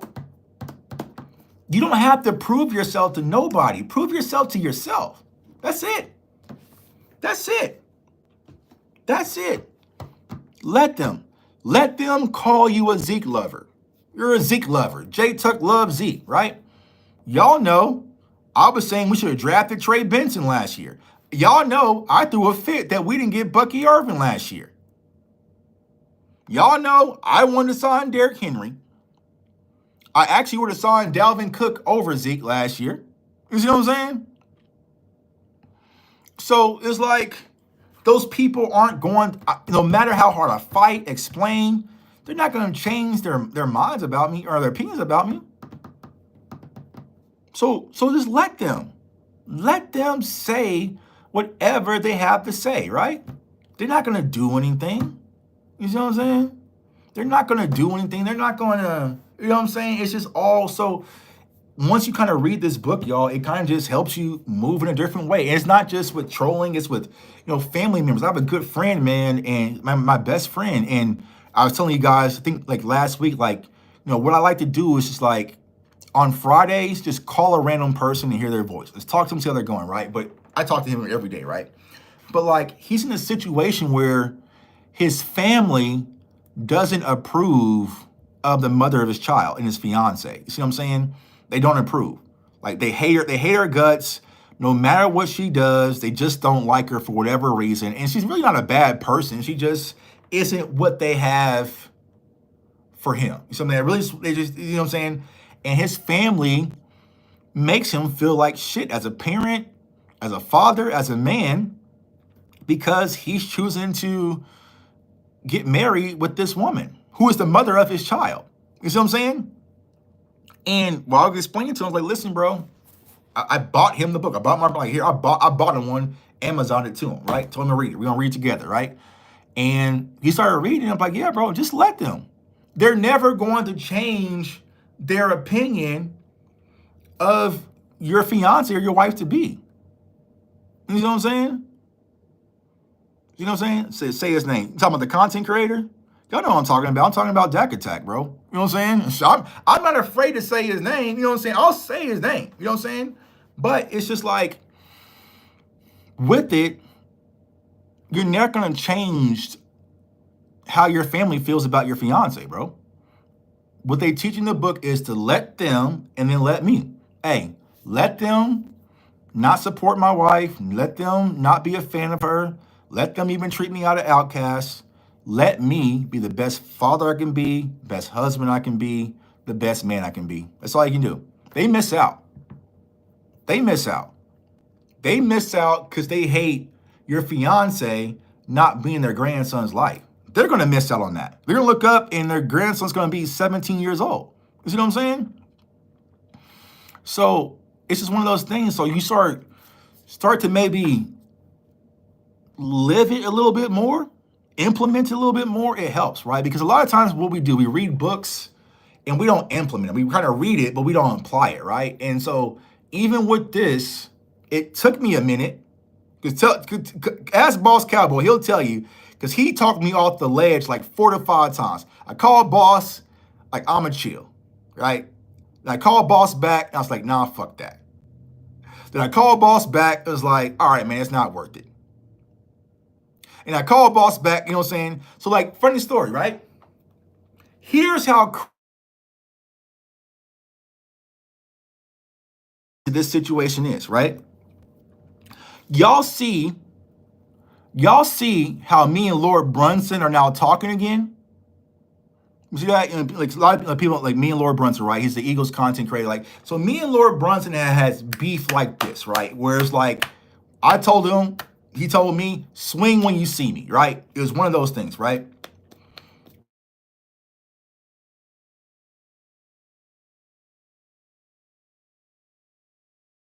Hold on.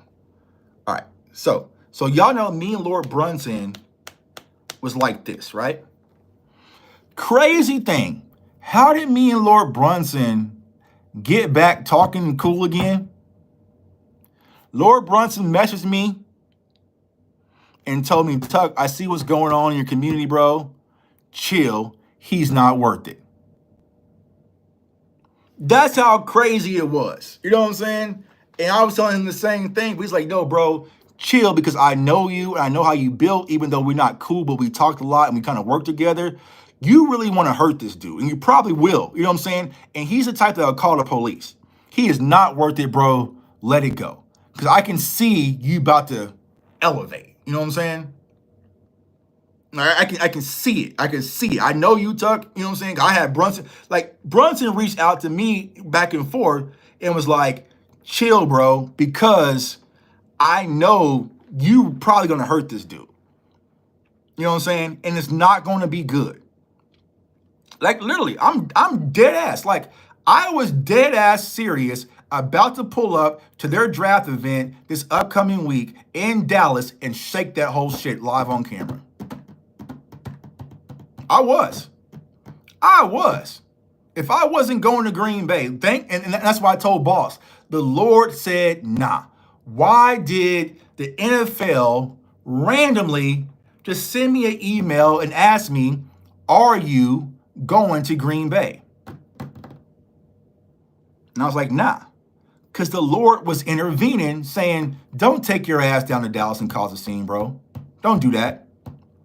Don't do that. Don't do that, Tuck. So the Lord stepped in to intervene. I didn't even apply for credentials for the draft. You know what I'm saying?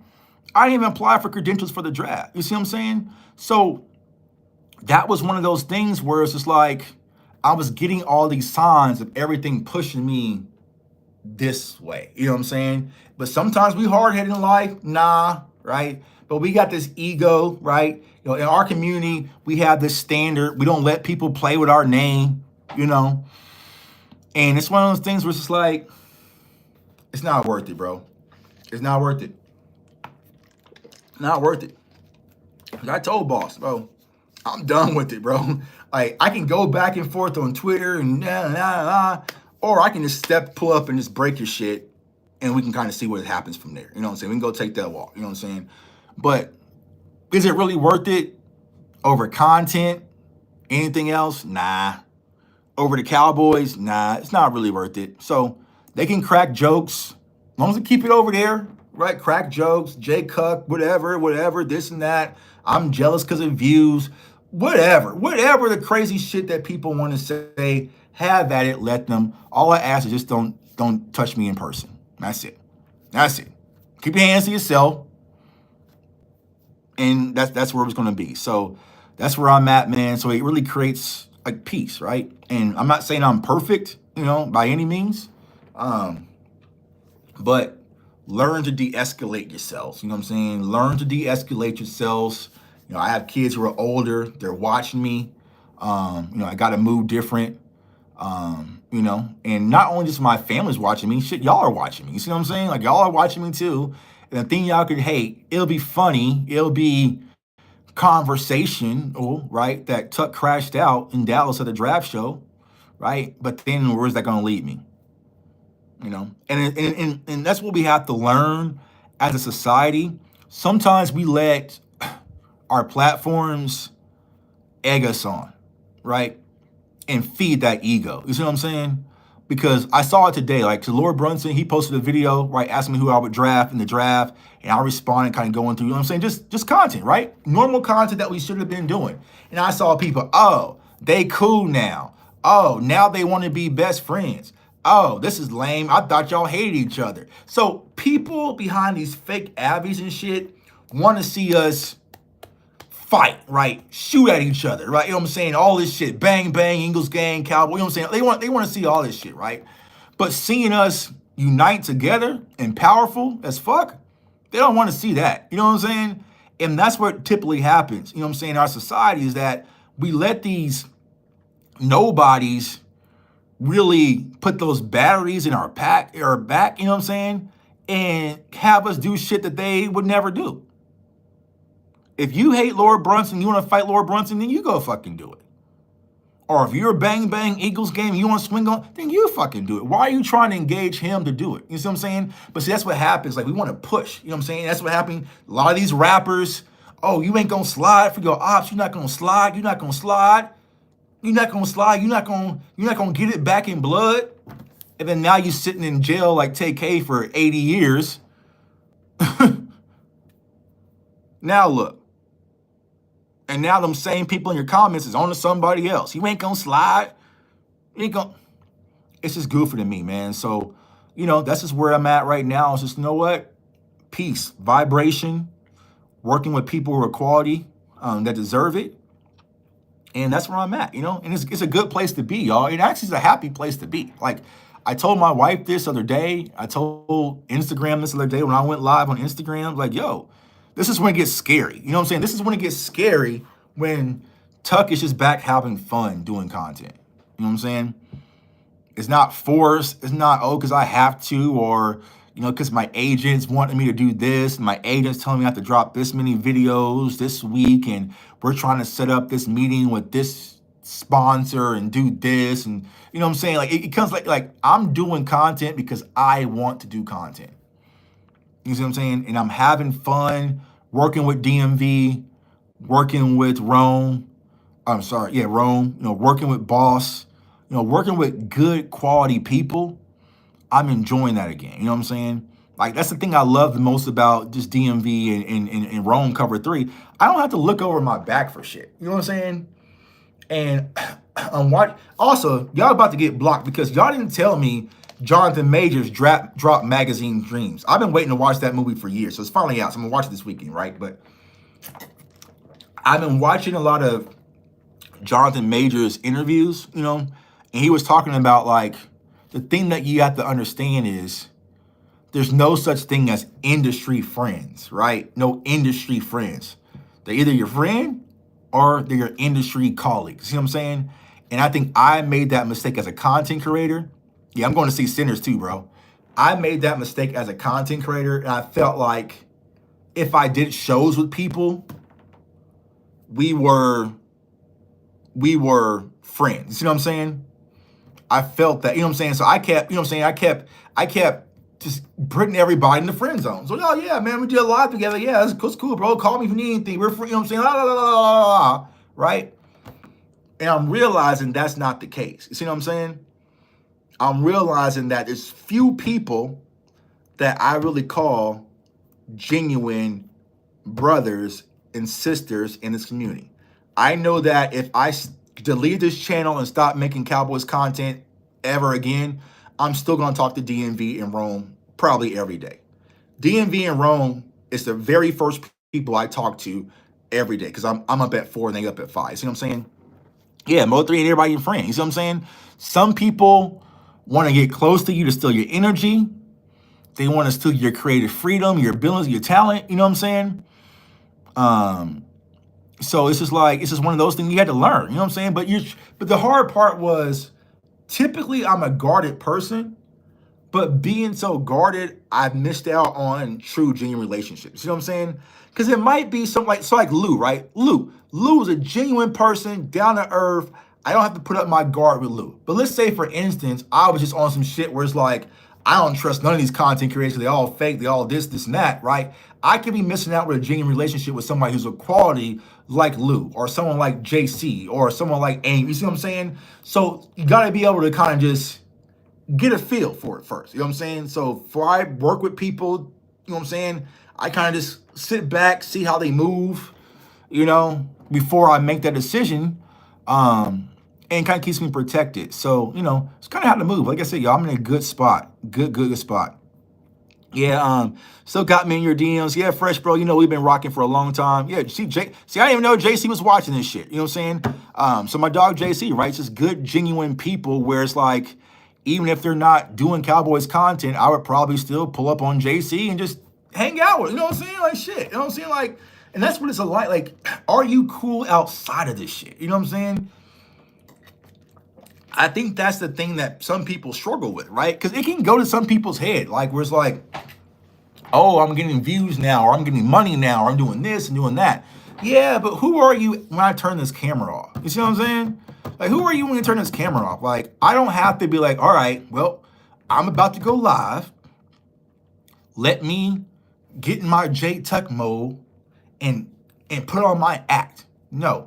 If I turn this camera off and we're sitting there playing Madden or something, I'm talking to you the same exact way I'm talking now. You know what I'm saying? If we're at the bar or whatever tonight, not the club, I'm the same exact way. I don't have to go into character, you know? And I don't have to hide who I truly am. You know? That's the thing for me. I don't have to hide who I am. I am who I am. And sometimes I do corny shit all the time. I told you guys I'm a book nerd, right? I'm a book nerd. Like to read books, right? But I also can bench 340. You know what I'm saying? I also like to work out. I also like to shoot a lot of guns. You know what I'm saying? I got shit with extendo clips. You know what I'm saying? Like so it's like, I'm just me.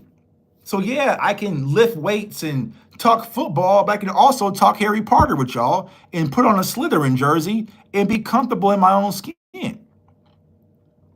A lot of people aren't comfortable in their own skin. I think that's the biggest problem. It's like they want to hide.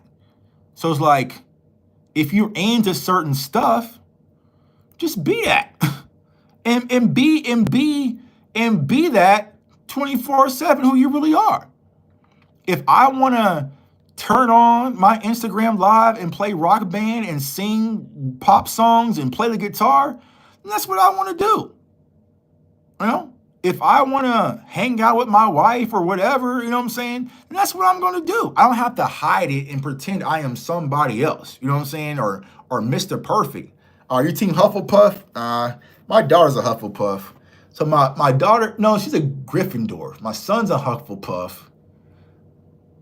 And then I'm Slytherin. They hate me. But when you think of Slytherin, it fits me perfectly. You know what I'm saying? I took a quiz. You know what I'm saying? But like, you always like the villain, Dad. You always cheer for the villain. Oh, okay, well, Slytherin house it is. Easy way to accept and be accepted. Yeah, just be who you are. Comfortable in your own skin. You know, I think that's the yeah, you don't have to play a character. You know what I'm saying? Like, I see it often happen, right? Where it's like people have to turn it on and turn it off. Like even rappers, right? You know, I know rappers, you know, I was in the industry where it's like, I knew they wasn't who they rapped about or who they rap like they was, but like they would have to turn it off. You see what I'm saying? Like turn it on. Like you can't just be at Walmart or some shit because like, oh, shopping at Walmart's not fucking cool and that's not baller because you at getting groceries at Walmart and you're afraid that so-and-so will see so-and-so the rapper at Walmart. Bro, if you gotta go get groceries, you gotta go fucking get groceries. Shit. You know what I'm saying? Like, you can be a rapper and live normal, do normal's life. Like, no one's gonna be, oh, bro, shit. I saw Jay-Z in the grocery aisle at Walmart. He must be doing bad, bro. He had to get fucking groceries. Shit. Everybody needs, Jay-Z, Beyonce needs toilet paper just like all of us. They need to pay for eggs just like all of us, bro. Shit. Like, it's okay to live your life. So, like, I think that's what's kind of gangbanging on breakfast. Yeah, it's just like, bro, live your life, bro, but you don't have to fake it. Like, I just hate fakeness. You know what I'm saying? Like, I just never been a part of me. I've always been just who I was and did what I did and was comfortable in my own skin. You know what I'm saying? Like coming up in high school, you know, I went to a high school that was predominantly black, you know what I'm saying, kind of in the hood, but we had a bunch of white kids there. But for them, they viewed the white kids as white kids, not knowing these white kids were just from the trailer parks too. So they're from the hood. It's a different kind of hood than you're from, but they do hood shit too. You see what I'm saying? So it's like, oh, you hanging out with these white, I mean, bro, they really are just like us. They just don't live in our neighborhoods, right? But they do the same stupid shit. You know what I'm saying? Y'all smoke blacks, they smoke cigarettes. You know what I'm saying? Like, it's all the same struggle. You know what I'm saying? But it was like, but you learn different things from different people, and I was able to adapt. You know what I'm saying? I never wanted to box myself in and be comfortable with that. You know what I'm saying? Like, I didn't want to, oh, you know what I'm saying? Oh, shit, here come my black friends, so now I got to tell my white friends to stay over there. No, hey, what's up? Hey, bro, what's up, Jay? This is Stan. You know what I'm saying? Yeah. I'm like, I ain't got to hide shit. I ain't gotta hide shit. You know what I'm saying? Because you learn. You learn. Yeah, Angie, we're more common than we think. They go through struggles too. They on free lunch just like your ass. They are. They got single mothers just like you. They got cut off too. You know what I'm saying? They going through the same struggle. It's a different area. You know what I'm saying? They going through same shit. You know? And honestly, some of my black friends was living better than some of my white friends because at least y'all would get some of the end date, you know what I'm saying, up the style shoes. Like y'all was still getting polos. Y'all might be in the hood, but y'all got polos. Y'all got J's on and shit. They ain't got none of that. You know what I'm saying? They pulling up to school with the Walmart shoes for real, for real. You know what I'm saying? Like no ironing, no khakis, no nothing. You know what I'm saying? So at least you got a brand new pair of J's on. You know what I'm saying? Them shits over there is hurt. You know? So yeah, it's all about just like people coming together and just being yourself. Being from the trailer park and vouch for that. Yeah. Yeah, bro. It's just like, yeah, Skechers. Yeah. You know what I'm saying? So yeah, you from the slums, but they from the trailer parks. You know what I'm saying?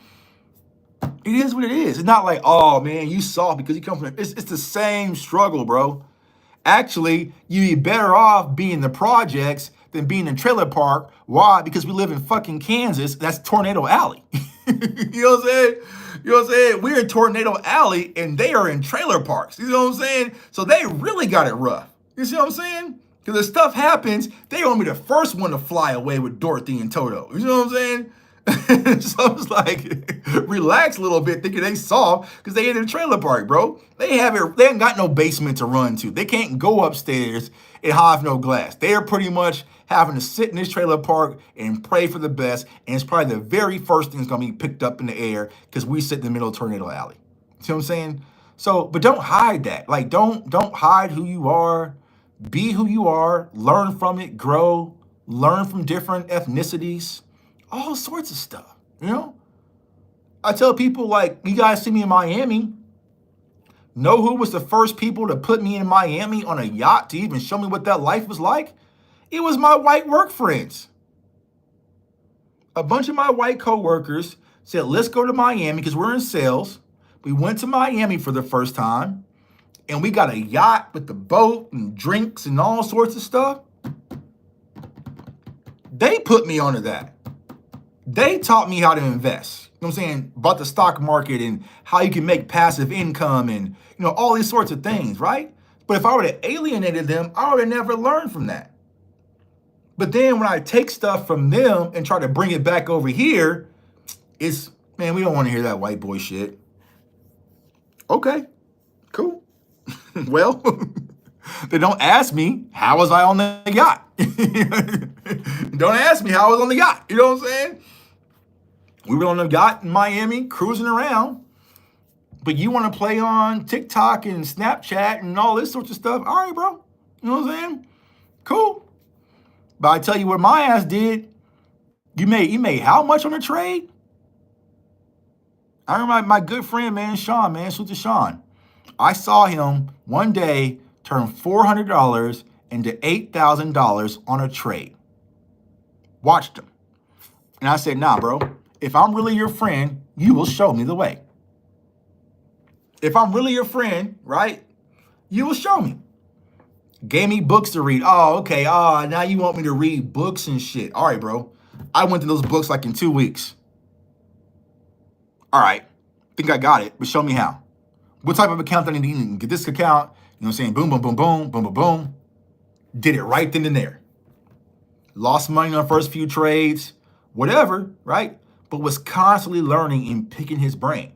And now I can do the same thing, where I can sit here, talk to y'all, make a trade, make a few thousand, 3,000, whatever, depending on the market, and be good and take care of my family. You know? But I go back and try to preach that to some of my other friends. They don't want to hear shit about it. All right. Cool. Cool. All right. Well, hey.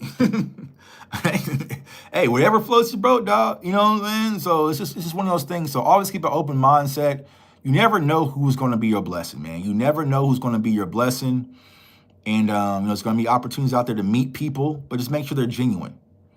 I learned taxes and became a freshest accountant. So yeah, bro, exactly. And that's why I got into the financial industry, because I can learn the game and apply it to myself and my family.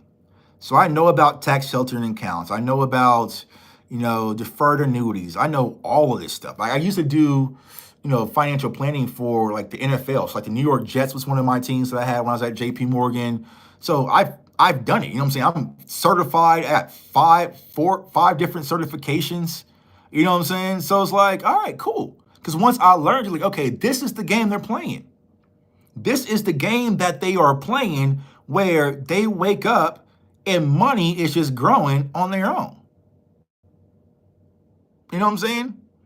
It's really a game. It's a cheat code. You know what I'm saying? It's a cheat code where you can sit back. Some days I sit back and don't do shit, and to see my portfolio up $8,000, $9,000, and I ain't touched nothing. I ain't touched nothing, but just by smart investments, it's passive income. You can continue to do that. Continue to do that. Continue to do that. Didn't you work for JP Morgan? Yep, JP Morgan. Then it switched over to what is now Empower Retirement, but I was a wealth planner for JP Morgan. So yeah, stock market is crazy because they want it to be buy low, then sell high. Yep, that's the key. You know what I'm saying? Live off your portfolio investments, 179 investment accounts. Yep. So what I do is called the wheel strategy. Probably too complex to explain it, but it's really a strategy we can create income to buying stocks. So let's say Apple's trading at $100, right? And you say, you know what, I want to buy it at 90 because I think it's going to pull back because of the market, okay? You can either set a limit to buy at 90, right? So you can set an order on whatever your broker is, say, I'll buy it when it hits 90. So whenever Apple drops from $100 to 90, it'll buy, right? But what I do is I sell puts on that. So I sell puts at 90. So what that means is I sell puts, I collect premium, so I collect income, right? And if it goes to 90, then I'm obligated to buy those shares at $90 like I wanted to anyways, right? If it doesn't, right, if it comes to, let's say it drops to 91, then I don't have to buy the shares, but I still get to keep your income that you give me. And I can repeat that over and over and over again. I can change it from 90 to 95 or whatever, right? So let's keep running that, right? So then boom, fourth week, it hits 90, I get a sign, okay? Now I have 100 shares that's at $90, right? This is why I should tap into tech, because I know a lot more than this football, right? Boom, $90, right? $100 a share, okay? Now I turn around and I sell calls, right? So I can sell calls at 100, okay? So I sell calls, meaning, okay, if Apple goes back up to 100 where it was originally, then it's going to sell me my shares at $100. I get that premium, so I get that income, but also I get the capital gains from 90 to 10. So I get income on the downside, income on the capital gains, and also collect income on the calls. You see what I'm saying? So I'm getting three sources of income off of one transaction of buying a stock that I wanted to buy anyway. You see what I'm saying? So that's how I do it. So I'll sit there and let's say, like I said, I'll sit there. You could run the wheel strategy over and over and over and over again. So let's say, for instance, I sell the puts on Apple. It gets 91, but I made, I don't know, let's say $500 of income. Okay, cool. I keep the $500 for the week, right? Cool. Next week, do it again. Maybe I got 600. Next week, maybe I got 400. Next week, maybe I got 300. Maybe the following week, it now gets to 90. Okay, I still collect those premiums. So I have that cash residue or revenue. And then I buy the shares at 90. And then I can place calls at 100. Okay, so now it goes to 100. Okay, boom. So I got that $10 capital gains. And I also got the income from the calls that I did. And we're good. You know what I'm saying? So it's one of the, I don't want to say the safest way, because the only real downside too is if I was to buy Apple at 90 and Apple tanks down to 70 or 60 while I'm holding the shares like normal.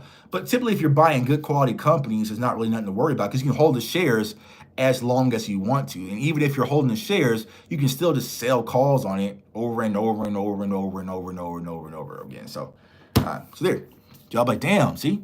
Tuck does more than just football and breaking down film. He actually knows financial stuff. So yeah. So like that's stuff that you have to learn from different people. You know what I'm saying? And like I said, my friends, my white friends, my white friend Stan, who comes from a family of 16, 16. He has 16 brothers and sisters, and his mother has been divorced 5 times, some shit like that, and struggled. You know what I'm saying? He's the one who taught me that shit. You see what I'm saying?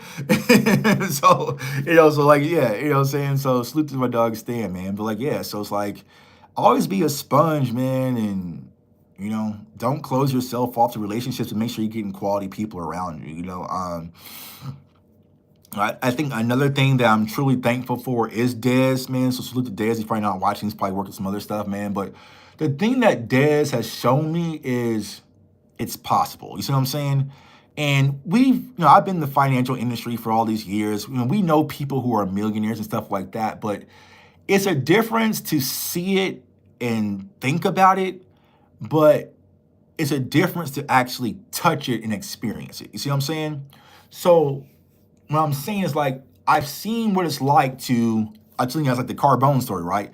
What it's really like to be able to pull up to Carbone and walk through that bitch and everything stops for you because your money's different, right? I see what it's like to stay at Aria and what those suites upstairs look like, and when they comp everything and, they pay for everything, whether it's a juice downstairs or whatever. You see what I'm saying?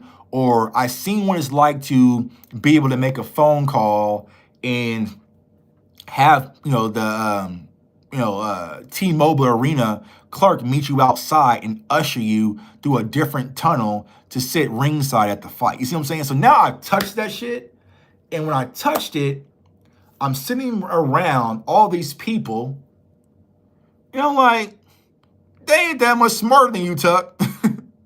They are not that much smarter than you. It's not like they have this secret formula, the secret thing that nobody knows about. No, they're not that much smarter than you. They just found something, they went for it. That's all.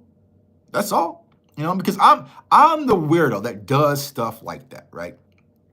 I do stuff like that, which is weird. Like, one last funny story before we go, right?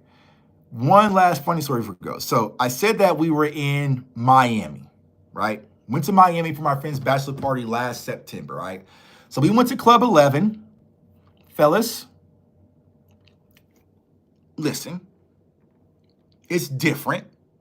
It is completely different. I went for Stan's bachelor party like in 2017 when I first went on the yacht. It was not like that when I went in 2024.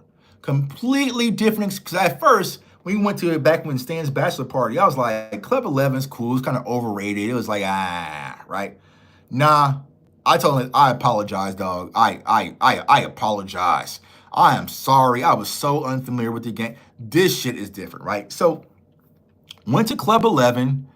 We had the table, like I said, it was like 7,500 for the tab or whatnot, right? So we're in there, cool. Four or five of us, right?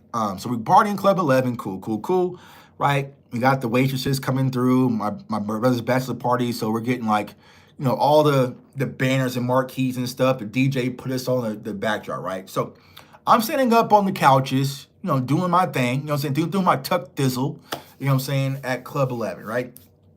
So another guy comes over on the left side, and his table's next to us. So he comes over. It's like him, like two girls or something like that. You know what I'm saying? So he coming over like, hey, so I shake his hand, introduce myself, talk to him. So I'm asking him where's he's from, what does he do? So I'm always like, okay, so if I'm in here, I know what we do, but what do these people do to be able to, do this as well? So he's like, oh, I got real estate. I do commercial real estate. I have a few places in Miami, this and that. Okay, cool. I have a restaurant. Oh, where's your restaurant? So he gave me his phone number, locked in. It's like, hey, we're going to be here till Sunday. We might pull up to your restaurant. Like, yeah, come by, let them know. So made a whole relationship, right? Cool, right? So that's a Mark. Cool dude.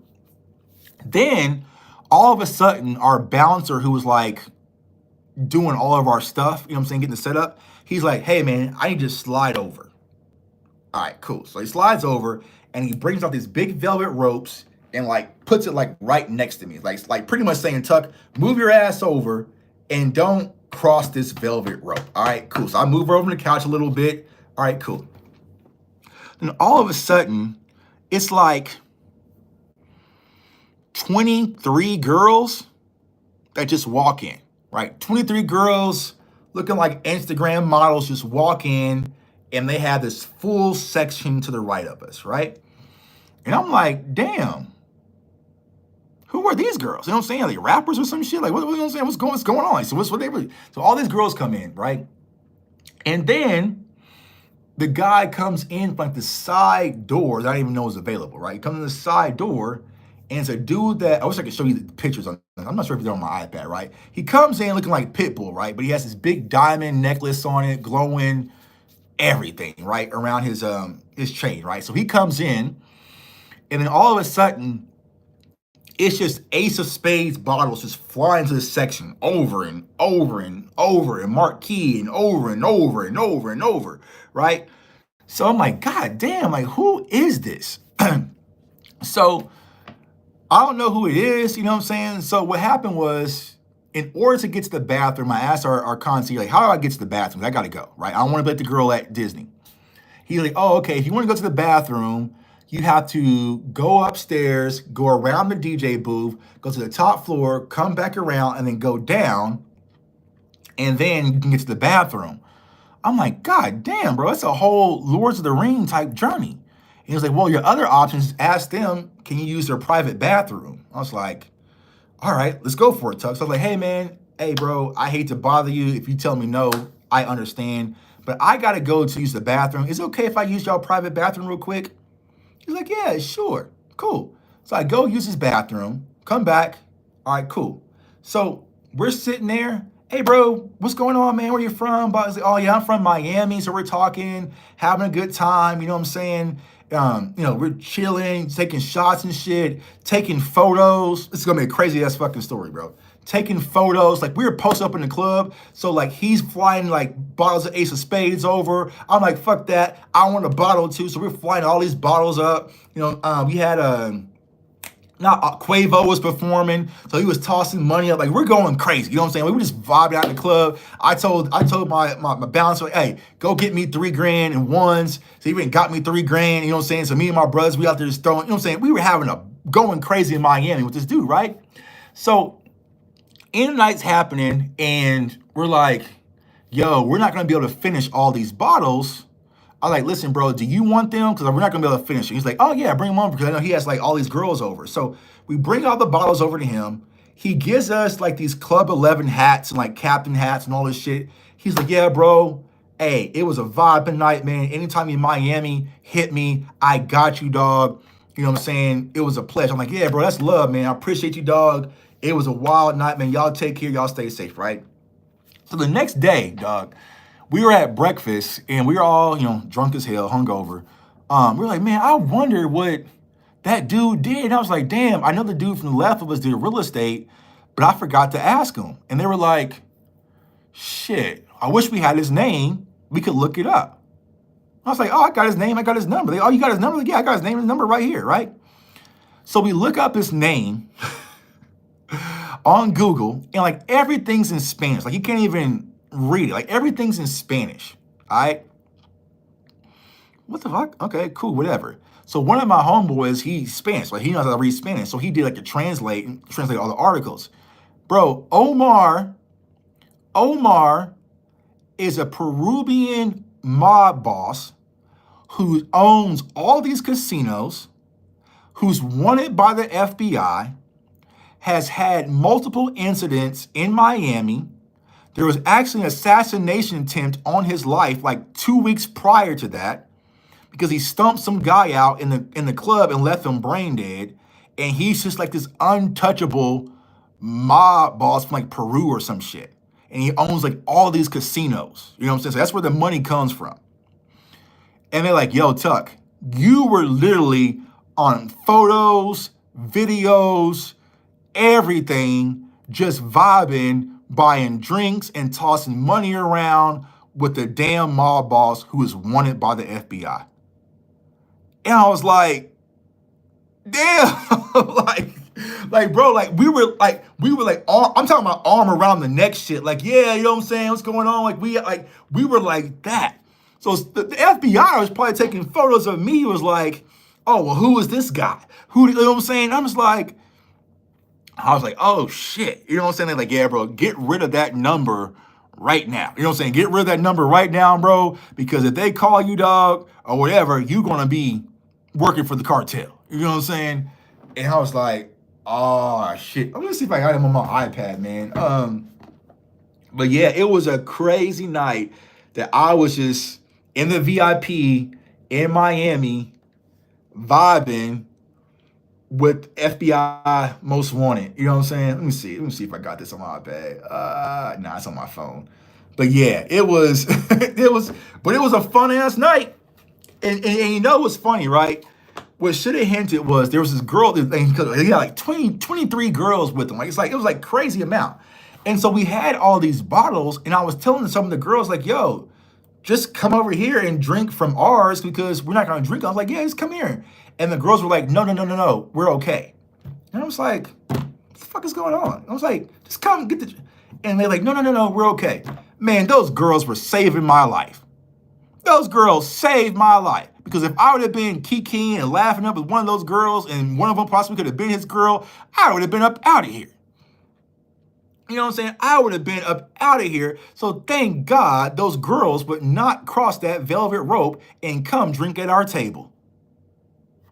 Thank you. Whoever y'all are, thank you. You know what I'm saying? Because they were just like, no, I was like, you might as well, because we're all, you know what I'm saying? Because he ended up getting rid of the rope. You know what I'm saying? Like, y'all might as well come drink it out there. Like, no, thank you. No, thank you. You know what I'm saying? I was like, all right, whatever. You know what I'm saying? Let somebody else come over here and drink. So yeah, man. So it was crazy. So I was sitting there. Yeah, he was he's wanted. I mean, there was assassination attempts. I guess they shot up his car like an AR-15, like all sorts of shit. And it was funny because he had a dude with him that had a tuxedo on, right? And I was like, yo, bro, that tuxedo was fly, dog. Like, you know what I'm saying? That shit is hard, bro. Like, you getting married or something? He's like, nah, bro, it's just my job. I didn't think that you're in Miami wearing a tuxedo in the club. Oh, that is why you're wearing a tuxedo at the club, bro. It's not a bachelor party. You didn't just get married. That's your job. Oh, now it makes sense. Yeah, now it makes sense. Now it makes sense why you were in the club in Miami wearing a tuxedo. Got you. It all makes sense, man. So yeah, bro. So that's a funny story. So my friends always text me in the group chat like, yo, man, Tuck, be sure, you know what I'm saying? The FBI gonna kick in your door. You know, I was like, man, shit, I was like, bro, I was hoping that, yo, either the FBI don't mess with me or anyone that he had beef with come after me trying to make an example or something. I'm like, man, let me get the hell up out of Miami, bro. Let me get the hell up out of here. Cause I'm all over. I'm all over the camera shot, bro. Like all over, dog. I'm talking about photos up, arm around the shoulder. You know what I'm saying? That's love. You know what I'm saying? We tossing money up. You know what I'm saying? He brought a bottle of Ace of Spade. I had a bottle of Ace of Spade. We both poured in the air and shit. We just having a damn time of our lives with the mob boss.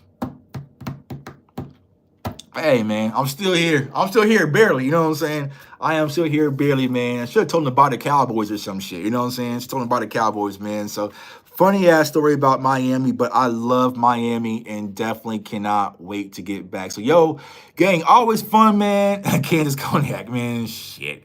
I don't know, man. I'm not trying to be like Marty Bird, you know what I'm saying, where I'm worried, like, nah, bro, I'm not trying to do none of that, you know what I'm saying? So, cause he's like, yeah, bro, hit me. Like anytime you're in Miami, he's like, this is my city, bro, hit me. I'm like, shit, yeah. You know what I'm saying? So I got his number. Shit, he said we can come back, bro. You know what I'm saying? He got hotels and all sorts of shit. Yeah, I bet he does, bro. You know what I'm saying? I bet he does. You know what I'm saying? I bet he does, man. So I'll have to show y'all the video. I might post no, actually, I'm not gonna post the photo. Fuck that photo, bro. You know what I'm saying? I got away with it. I ain't gonna post the photo, man. But yeah, it was wild. It was a wild time out there in Miami. So y'all, I appreciate vibing with y'all, talking to y'all, man. Like I said, man, keep y'all spirits high, keep positivity high. We're gonna continue to do incredible content. For those of you who know, we'll be at the draft next week, locking in, getting ready. So Wednesday I'll be there, Thursday, Friday. I'm coming back Saturday morning. But y'all, I appreciate y'all, CFO gang. We're gonna get back in the studio here soon. Might do a film session or not, but I might just do something else, right? it's pretty much a wrap. Out of our hands when it comes to the draft. It's up to the Joneses and Will McClay. So appreciate y'all vibing. If you see me for the first time, subscribe, like the channel, comment, share. Follow JC, follow Angry, follow Lou, follow DMV, follow all the great content creators out here.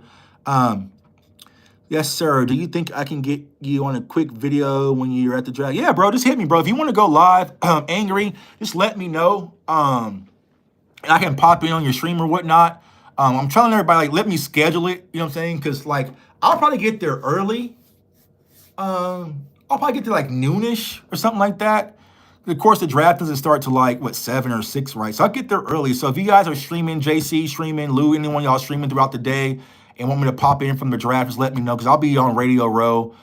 I have my headset and stuff. I really won't start being on the move until the draft actually starts.